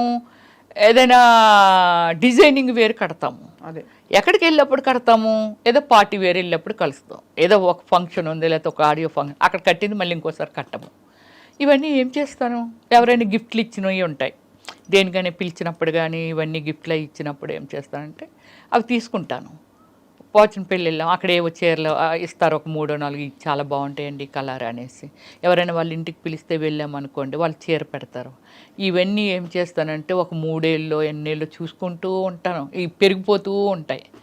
సో దానికోసమని ఏం చేస్తానంటే ఎవరికైనా సూట్ కేసులకి ఎత్తి మా సిస్టర్స్ ఇంకా పక్కోలో లేకపోతే ఆలో వీళ్ళు ఈ మేనకమ్మకి 4 చీరలు ఇచ్చి లేకపోతే ఈవిడికి మా సిస్టర్ వాళ్ళ ఇంట్లో పనిచేసిన వాళ్ళకి ఇలా పంచుతూ ఉంటాను, ఒక 4 వేసి 5 వేసి చీరలు. రెగ్యులర్ షాపింగ్ హెల్దీ ఈటింగ్ చేస్తారా? రెగ్యులర్ షాపింగ్ హెల్దీగా భోజనం చేస్తారా? అర్లీ అంటే అది నాదంతా పెద్ద సిస్టమ్ అండి. ఒక 2 hours సెటిల్ ఆడతాను. వన్ డే అంటే ఈరోజు సెటిల్ ఆడాను అనుకోండి, రేపు సెటిల్ ఆడను. స్విమ్ చేస్తాను, జిమ్కి వెళ్తాను. జిమ్కి వెళ్ళి మీకు ఒక పెద్ద ఇది చెప్పాలి, జిమ్కి వెళ్తాను కదా, చిరంజీవి గారు, రామచరణ్ గారు, ఉపాసన అందరూ దానికి, విష్ణు అందరూ ఆ జిమ్కి ఉపాసన పెట్టింది మా ఇంటి దగ్గరే. జిమ్కి వెళ్తే చిరంజీవి గారు ఒకసారి నన్ను అడిగారు, అంటే ఎర్లీ మార్నింగ్ ఏమైనా జిన్ను కొట్టేసి వచ్చేస్తావాట, అందరూ అంటున్నారు మంచి స్టామినా సార్, అన్నిటిలోకి దూరిపోతుంది ఇవిడి. యోగా, జంబా, ఏరోబిక్స్, ఫిట్నెస్ మొత్తం అన్ని, మళ్ళీ స్విమ్మింగ్కి వెళ్ళిపోతాను. షవర్ తీసుకొని 11-11:30కి ఎప్పుడో ఇంటికి వెళ్తాను కూల్గా. సెటిల్ ఆడిన రోజు ఒక్కరోజే ఇంటికి ఎర్లీగా వెళ్ళిపోతాను. 4కి లేస్తాను నేను ఎప్పుడు రోజు. అది అలారం అక్కర్లేదు, ఏం అక్కర్లేదు, 4కి వచ్చేస్తారు. పిట్టలు అరవకముందు నేను లేస్తాను, తర్వాత పిట్టలు అరుస్తూ ఉంటాయి. ఏం చేస్తారు లేచి ఫస్ట్ యోగా, కొంచెం ఫిజికల్ యాక్టివిటీస్, ఇవన్నీ. కాఫీ టీ తాగను, కర్డ్ కూడా రేరు, బటర్ మిల్క్ తాగుతాను. కాఫీ టీ మంచి నాన్ వెజ్ ప్రియురాల్ని. అలాని వీక్లీ వన్సే, రైస్ కూడా కాదు. సో అయితే మీరు జిమ్ ఇప్పటికే వెళ్తున్నారు ఆ జిమ్కి? ఏది మానేను నేను, ఏది మానేను. ఇప్పుడు లెగ్స్ ఇలా స్ప్రెడ్ చేస్తాను, బ్యాక్ బెండ్ చేస్తాను, లెగ్ ఇలా స్కై ఇది చేస్తాను, అన్నీ చేస్తాను నేను ఇప్పటికీ కూడా. అసలు వింటుంటే ఒక మనిషి జీవితం గురించి వింటున్నట్లేదు మీ దాన్ని చెప్తుంటే. ఒక నలుగురు రమ్యశ్రీలు మీలో ఉండి వాళ్ళందరూ కలిసి ఒక రమ్యశ్రీగా తయారైనట్టు. అంటే you have achieved so much in a short span. And మీకు ఇష్టం వచ్చినట్టు మీ టర్మ్ ఎప్పుడు నవ్వుతూనే ఉంటాను. నన్ను నేనే ప్లాన్ చేసుకుంటాను, ఎవరి హ్యాండ్లోనూ పెట్టను, నాకు నచ్చదు. ఎప్పుడైనా దిగాలేసి ఏడుస్తారా? ఎప్పుడైనా? నాకు అసలు ఏడిపే రాలేదు ఎప్పుడు. మన వల్ల ఇతరులు ఏడ్చారా ఎప్పుడైనా? అది కూడా లేదండి. అది ఇంకా నేనేమైనా ఫీల్ అయిన డే చెప్పాను కదా, 5 కోట్లు అలా పోయినా ఎవరితోని నేను షేర్ చేసుకోను. నా ఫ్యామిలీ కాదు, బ్రదర్స్ కాదు, ఎవరితోనూ పంచుకోను. నన్ను ఏదైనా రిక్వెస్టింగ్ ఏదైనా హెల్ప్ అడిగారు అనుకోండి, వీలైనంత వరకు చేయటానికే ట్రై చేస్తాను. చాలా చేసేసాను నేను, బ్యూటిఫుల్, చాలా చేశాను. సొసైటీకి ఎలా చేస్తాను, నా ఫ్యామిలీకి కూడా అంతే చేస్తాను. ఎవరినైనా నాకు తెలియకుండా వెళ్ళి నేను అడ్రస్ ఇస్తాను, మీరు ఎంట్రీ చేసుకోవచ్చండి. చిన్నప్పటి నుంచి అంటే నాకు ఏదైనా అనిపించింది, ఇప్పుడు ₹1 కోటి లేకపోతే 2 కోట్లు నా ప్రాపర్టీ ఏదో అమ్మేశారు అనుకుందాం, నేను ఎందుకు అమ్మారని కూడా అడగను. దాన్ని అయిపోయింది, అది రిపీట్ చేయను మళ్ళీ. బాబోయ్, మీలా ఉండడం చాలా కష్టం. ఎవ్వరా అమ్మేసావు కదా ఎవ్వరని కూడా, గాడ్ ప్రామిస్లీ నేను ఎప్పుడు ఎవరిని అడగలేదు. అమేజింగ్, చాలా అమేజింగ్ క్వాలిటీస్. చాలా అమేజింగ్గా మీ లైఫ్ని మీరు ప్లాన్ చేసుకున్నారు రమ్యశ్రీ గారు. ఫస్ట్ మీరు అసలు సాహస వనిత. ఎందుకంటే మా ఇంటికి వస్తే మీకు తెలుస్తుందండి, it's like 7 star above my బెడ్రూమే కాదు, హాలే కాదు, డైనింగ్. కూర్చున్నాను అంటే అంత పీస్ఫుల్గా ఉండాలి. బెడ్రూమ్లోకి వెళ్తే ఒక స్వర్గలోకంలోకి వెళ్ళట్టు. అయితే మీరు ఎప్పుడు కాదనను అన్నారు కాబట్టి ఎప్పుడైనా మీరు అనుమతిస్తే వచ్చి మీ ఇల్లు చూస్తాం. అయ్యో షూర్, డెఫినెట్లీ. అదే ఇంకొక ఇల్లు విల్లా కట్టుకుంటున్నాను, కన్స్ట్రక్షన్ అవుతుంది. 5 monthsలో చేంజ్ అయిపోతాను. డ్రీమ్ అంతే. అప్పుడులో రమ్యశ్రీ డ్రీమ్ హౌస్ అని వేశారు. అంటే ఎవరెవరో ఏదో కట్టుకోవడం ఇంకా బాగా కట్టేసి ఉండొచ్చు, కానీ నా టేస్టు, నా ఫీలింగు అంటే పడుకుంటే ఇలా ఉంటుందా అనేది. బెడ్రూమ్ అంటే బెడ్రూము, నా బాత్రూమ్ కూడా అంత గార్డెనింగే.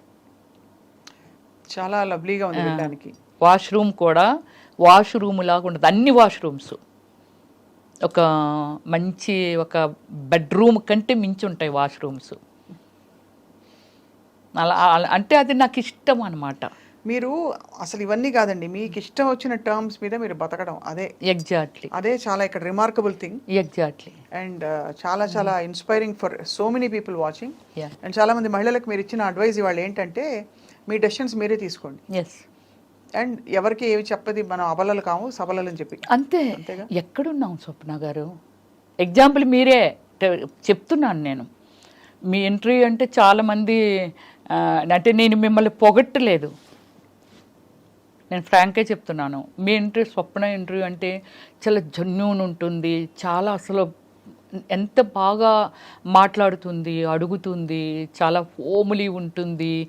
ఇలాంటి నేను ఎప్పుడో విన్నివి, ఎప్పుడో నేను విన్నాను అంతే. సో అలా అంటే ఏమిటంటే నేను కూడా నా సెల్ఫ్ డిసిషన్స్ ఏనండి అన్నీని. ఒకరి వల్ల ఏడవకూడదు, ఒకరి వల్ల నవ్వకూడదు, అంతే. టీవీ ఒక 10 రోజులు చూడకపోయినా ఆశ్చర్యపోవక్కర్లేదు, నాకు టైం దొరకలేదు అంతే. ఎవరైనా ట్రోల్ చేశారా మిమ్మల్ని ఎప్పుడైనా? చేయలేదు, చేయలేదు, ఇప్పటి వరకు లేదు. ఏంటి శ్రీరెడ్డి గారి గురించి మాట్లాడినప్పుడే నన్ను చేయలేదు, నన్ను ఏమనలేదు ఆమె. అంటే నేనేమంటానంటే అండి, ఇప్పుడు శ్రీరెడ్డి అనే ఒక వ్యక్తి ఉంది, ఆమె పర్సనల్ లైఫ్, అవునంతే, తన ఆమెది, ఇట్స్ హర్ చాయిస్, అంతే, ఆమె చాయిస్. ఆమె ఎలా ఉండాలని డిజైన్ చేసుకుందో అందులో వెళ్ళిపోతుంది, నష్టము లాభం ఆమె ఫేస్ చేస్తుంది, నాట్ టు యూ అండ్ మీ, అంతే కదా. సో అలాంటప్పుడు నేను ఒకటే పాయింట్ ఆమె గురించి మాట్లాడమంటే చెప్పాను. తప్ప రైట్ అనేది నిర్ణయం తీసేసుకుంది, అయిపోయింది, దాని గురించి మనం ఆర్గ్యూ చేసాం, అనవసరం. కానీ ఫీల్డ్లో ఇలా ఉంటారనుకుంటే చాలా తప్పు. పాడైపోవడమైనా బాగుపడమైనా మనమున్నాము. సొసైటీ నుంచి నువ్వేం తీసుకుంటున్నావు, అంటే నీకేం కావాలి, ఏం తీసుకుంటున్నావు, దాన్ని బట్టి మనం ఫెయిల్యూర్ ఆర్ సక్సెస్ అనేది తెలుస్తుంది. ఆమె ఆ పాయింట్ తీసుకుంది. నన్ను వాళ్ళు వేధించారు, వీళ్ళు పడుకోమన్నారంటే పడుకోకూడదు. నీకు పడుకోవడం ఇష్టం లేకపోతే పడుకోవడం మాని. దాన్ని ఓపెన్ చేయడం వల్ల నష్టం లాభం ఆమె భరించింది. ఖచ్చితంగా లేదండి. అంటే నేను ఈ విషయంలో తను ఒక పాయింట్ని లేవనెత్తడం, మీకు ఆ ఎక్స్పీరియన్సెస్ అవ్వలేదేమో, మీరు చాలా అదృష్టవంతులు. అలా అయిన వాళ్ళకి ఖచ్చితంగా ఎలా డీల్ చేయాలో అనేది తన స్టోరీ ఓపెన్ అప్ చేసి అలా చెయ్యడం తప్పన్నాను నేను. అది కరెక్ట్. ఏదైతే ఆమె చేసిందో అది చేయడం తప్పు. పోరాడు, నిన్ను నువ్వెందుకు కించిపెచ్చుకోవాలి, అర్థమైంది. అదే, అంతే కదా. ఎందుకంటే తర్వాత బాధలు వాళ్ళకే కదా, కాబట్టి అది రైట్. గుడ్ ఆర్ బ్యాడ్ మనం తీసుకుంటాము. ఏముందండి, పండు ఉంది చెట్టునంటే రాయి ఇసరటందుకి, పండు లేని చెట్టుని ఎవ్వరు ఏమి కొట్టరు, పండుని దగ్గర రాళ్ళు అందరూ ఇసురుతుంటారు. బట్ దాన్ని ఏమిటంటే జాగ్రత్తగా మళ్ళీ ఆ పండు రాలిపోయినా చివరిస్తుంది, మళ్ళీ అన్నీ అవుతుంది, అన్నీ చేస్తుంది. కాకపోతే డిసిషన్ ఈజ్ రాంగ్ అంటాను, అంతే. ఆమె ఒక ఎగ్జాంపుల్, నువ్వు చేసింది ఇలా జరుగుతుంది, ఇది తప్పు, ఇలా చెయ్యకూడదు, ఇలా బిహేవ్ చేస్తున్నారు అనేది అలా చెప్పుంటే ఇంకా చాలా దూరం వెళ్ళి ఉండేది అది. కానీ నీకు నువ్వుగా శిక్ష వేసుకున్నావు. అంటే అది చాలామందికి తప్పుకి రైట్కి మధ్య ఉండే ఒక ఏమంటారు క్లారిటీ లేకపోవడం. అది బికాస్ చాలా మంది ఇరుక్కుపోతారండి ఆ సిచ్యువేషన్ లో. ఎలా బయటపడి చేసింది ఆమె. మీకు మోడలింగ్ కోసం వాళ్ళు తీసుకెళ్ళినప్పుడు మీరు ఎలా అయితే కార్లో ఇరుక్కుపోయారు, ఇక్కడ పరిస్థితి ఒక సిచ్యువేషన్ క్రియేట్ అయ్యి ఇరుక్కుపోయిన వాళ్ళు చాలా మంది ఓపెన్గా చెప్తారు. ఒకసారి నాకు ఏమైందో తెలుసా, నేను చెన్నైలో షూటింగ్లో ఉన్నాను. 10 డేస్లో షెడ్యూల్ అయిపోతుంది అనుకునేది 13 డేస్ పెట్టింది, 3 డేస్ ఎక్స్ట్రా పెట్టింది. కొంచెం డిస్టర్బ్ అయ్యారు, లాంగ్ షెడ్యూల్ కదా. నాకు ఇంట్లో ఒక సర్వెంట్ ఉండేది, నాతో పాటు ఒక ఆమె వచ్చేది, ఒక ఆమె ఉండేది, ఇంట్లో ఉండిపోయేది. అమ్మ ఎవరో వస్తున్నారు, మీ ఫోటోలు అంట అవి అంటే నేను ఎప్పుడు మాట్లాడగలను, నైట్ ఈవినింగ్ వరకు స్ట్రైన్ అయ్యి వస్తాం, నైట్ పడుకునే ముందంటే చిరాకు కొట్టేది, అర్లీ మార్నింగ్ అంటే మేకప్ అది ఇది అంతా హడావుడి. ఇలా దాంతో అమ్మ వాళ్ళు ఈరోజు కూడా వచ్చారనేది, అరే మాట్లాడతానులే అనేదాన్ని. ఇలా అని చెప్పి ఫోటోలు కావాలటమ్మ, వాళ్ళు ఏదో సినిమా తీస్తున్నారంటే, నన్ను తెలుసు కదా, అప్పటికే నేను బాగా ఫేమస్ అయిపోయాను. ఫోటోలు అంటున్నారమ్మా అది ఇది అని అంటే, సరే నేను వస్తాను చూసుకుంటానులే అని అన్నా. వచ్చాను కదా, వచ్చిన తర్వాత ఒక అతను వచ్చాడు, అమ్మ మీ ఫోటోలు కావాలమ్మా అంటే, ఆల్బమ్ అది నాకేమీ లేదు బాబు ఆల్బమ్లు అవిని. రమ్మిశ్రీ ఎవరంటే చెప్తారు కదా, అంటే ఇప్పుడులాగా మనమేమి ఎక్కడ చర్చ చేస్తే దొరకవు కదా, ఎవరిని అడిగినా చెప్తారు రమ్మిశ్రీ ఎవరంటే. ఇప్పుడు నన్ను ఆల్బమ్ అది అడుగుతా అంటే, సరే ఫోటోలు ఉన్నాయిలే అని కొన్ని ఇచ్చా. పట్టుకెళ్ళిన తర్వాత వాళ్ళ అబ్బాయిని పంపించిందండి ఆవిడ. ఇప్పుడు ఆవిడ కూడా కళాకారిణి, కానీ ఆవిడ కళాకారిణి అనేది నాకు నిజంగానే తెలియదు. ఆ ఫోటోలు ఇచ్చి అంటే నాకు టైం దొరికినప్పుడల్లా అడుగుతూ ఉండేదాన్ని. సో ఆమె ఎప్పటికీ ఫొటోస్ ఇవ్వట్లేదు. రెండమ్మ తీసేసుకుందరు అంటే, గోల్డ్ స్పాట్ కంపెనీ ఉండేది, ఐడియా ఉందా అమీర్పేట దగ్గర? దాని ఆపోజిట్ గల్లీ. అంటే లైఫ్లో కొన్ని మనము ఫేస్ చేసి అవి మనకి ఎప్పటికీ మెమరీ. మీ రూపాన్ని నేను చూశాను, నాకు ఎప్పటికీ చనిపోయేంత వరకు మీరు ఎక్కడో అక్కడ టచ్ చేస్తూనే ఉంటారు ఇక్కడ. సో సరే ఏంటి ఇవిడి ఎవరిని పంపినా ఫోటోలు ఇవ్వట్లేదేంటి అని చెప్పి అటువైపే వెళ్తూ, మారెడ్డి గారు, నేను అప్పుడు రెంట్కు ఉండేదాన్ని స్వప్న అరోరా కాలనీలో. తర్వాత ఆయన దగ్గరే హౌస్ కొనేసుకున్నాను, ఇప్పుడు అమ్మేశాను కూడా అది.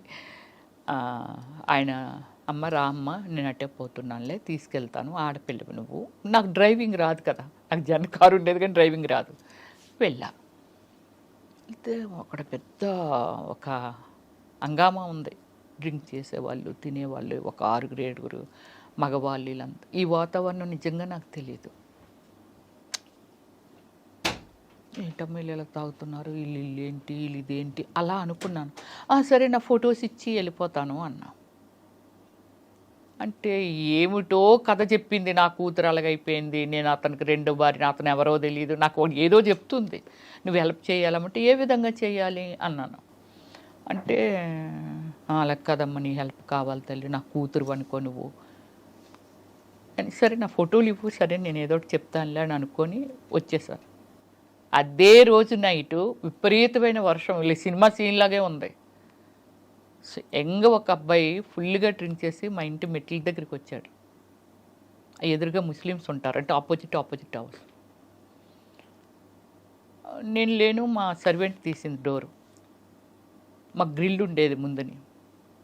తీస్తే అబ్బాయి వచ్చి, అమ్మ నా రింగ్ పట్టుకొచ్చేసారు కదా ఇచ్చి అండి అన్నాడు.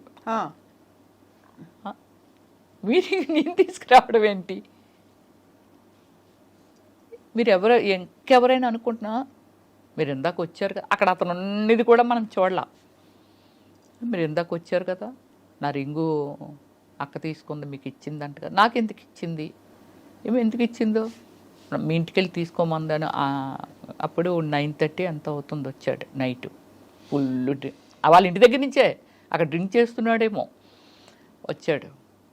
అప్పుడు చెప్పాను, మీరు అతను మనం చెప్పింది వినట్లా, చైర్లో వచ్చి లోపలికి వచ్చి కూర్చుండిపోయాడు. మా సర్వెంట్స్ కదా తీశారు డోరు, వచ్చి కూర్చున్నాడు. వెళ్ళమంటే వెళ్ళడే. మీరు నమ్మరండి, అక్కడ నా పేషెన్స్ ఎంత ఉందంటే, తల్లిలాగా ఒక మదర్ లాగా అతనికి, ఇంత అందంగా ఉన్నావు, ఇంత బాగున్నావు అమ్మ, ఇలా డ్రింక్ చేసి ఇలా రియల్లీ నేను తీసుకురాలేదు రింగు, చూడ ఆవిడే ఏదో చేసి ఉంటుంది, నా మీద పెట్టింది, నేను వచ్చాను. నాకు అంటే ఒక రీజను అర్థమైంది. ఆలోచించి నాకు ఎందుకు ఇచ్చి ఉంటుంది అంటావు, నాకెందుకు ఇస్తుంది ఆవిడ ఎవరో కూడా నాకు తెలియదు అసలు. వచ్చాను, ప్లీజ్ వెళ్ళిపో, టైం అవుతుంది, నేను ఏదైనా పోలీసులు పిలిచాను అనుకో నీ లైఫ్. అటు సింగపూర్ వెళ్దాం అనుకుంటున్నాడంట. ఆవిడికి నువ్వెలా దొరికేవు, ఆవిడింటికి నువ్వెందుకు వెళ్ళేది, ఒక మదర్ లాగా అలా అలా అలా అలా అలా అలా ఎక్స్ప్లెయిన్ చేసి అతన్ని 11:30కి బయటకు పంపగలిగాను. నా ఓపుకి నాకు నేనే జోహార్ చెప్పుకున్నాను, ఇంత ఓపుక రమ్య అనేది. ఏం చేసేస్తాడో భయం. మామూలుగా ఎవరినైతే కసురుతారు, లేకపోతే పక్క వాళ్ళని పిలుస్తారు, పోలీసులు కంప్లీట్ చేస్తారు. చెయ్యలేదు అసలు, బ్రతిమిలాడే రీజన్. వాడు కరిగాడు, లాస్ట్కి కరిగి అప్పుడు బయటికి వెళ్ళాడు. లోపల ఒక భయము, వీడు ఫుల్ తాగేస్తున్నాడు, టూ యంగ్ అబ్బాయి, ఏమైనా చేసేస్తాడేమో. బాబోయ్, మీరు అసలు మీ ఎక్స్పీరియన్సెస్ మొత్తం అంతా చూస్తే ఒక కథ బుక్ రాశారంటే మీకు అది రాయించండి యాక్చువల్లీ. అంటే మీరు ఇండస్ట్రీకి వచ్చిన తీరు, ఆ కార్లో అయిన ఇన్సిడెంట్, ఇలాంటి బోల్డ్ జరిగి ఉంటాయి. అవన్నీ కలిపి నిజంగా రమ్యశ్రీ గారు మీరు ఎలా బయటపడ్డారు?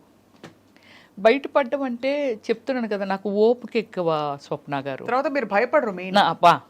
ఫస్ట్ అది ఏదైనా అవనియండి, నేను వచ్చి కొన్నిట్ల మీద పెట్టి దగ్గర ఒక 15 crores పోగొట్టుకున్నాను. నాకు గాడ్ ఫాదర్ లేక, అంటే చెప్పేవాళ్ళు లేక, ఓ దీని మీద అయితే ఇది పెరుగుతుంది, ఇదైతే ఇలాగ అవుతుంది, ఆ పాపం ఇలా అడుగుతాను ఇచ్చేస్తారా అట్లే, ఇలా అనుకొని పోగొట్టుకొని ఉంటాను. కానీ ఏ రోజు దాని గురించి నేను ఆలోచించిన రోజు నాకు ఇంకా రాలేదు. ఆలోచించను నేను. మళ్ళీ రేపు స్టార్ట్ అవుతుంది వన్ డే, దానికోసం ప్రయత్నం చేస్తాను నేను. బ్యూటిఫుల్. పోయిన దాని గురించి నెవర్ థింకింగ్, ఇలా ఆలోచిస్తాను నేను. ఏదైనా నేను చెప్తున్నది everything is true. Of course. అంటే వి బిలీవ్ మీరు వచ్చి మీరు ఇంత మీ కథ అంతా చెప్పుకోవడం, మీ జరిగిన ఎక్స్పీరియన్స్ చెప్పుకోవడమే ఖచ్చితంగా మిమ్మల్ని నమ్ముతున్నా. అంటే మీ ఎక్స్పీరియన్స్ ఎంత రియలో అర్థమవుతుంది. ఒక అబ్బాయి చెప్పాడండి, ఓమల్లి సినిమా చేశాను కదా, వాళ్ళ పేరెంట్స్ ఓమల్లి అంటే ఆ నలుగురు అనేది ఒకటి ఏదో వచ్చింది కదా అప్పుడులో, మీరు వినేవాళ్ళు. సినిమాలు, చిన్న సినిమాలు రిలీజ్ అవనివ్వట్లేదు, థియేటర్స్ ఇవ్వట్లేదు, సో ఇప్పుడు ఆ మూవీస్ బయటికి వెళ్ళట్లేదు, అది ఇదని డేర్ అండ్ డాష్తో రిలీజ్ చేశాను. సినిమా యూట్యూబ్లో పెట్టిన తర్వాత ఎవరో నా ఫ్యాన్, వాళ్ళ పేరెంట్స్ సినిమా చూసారట.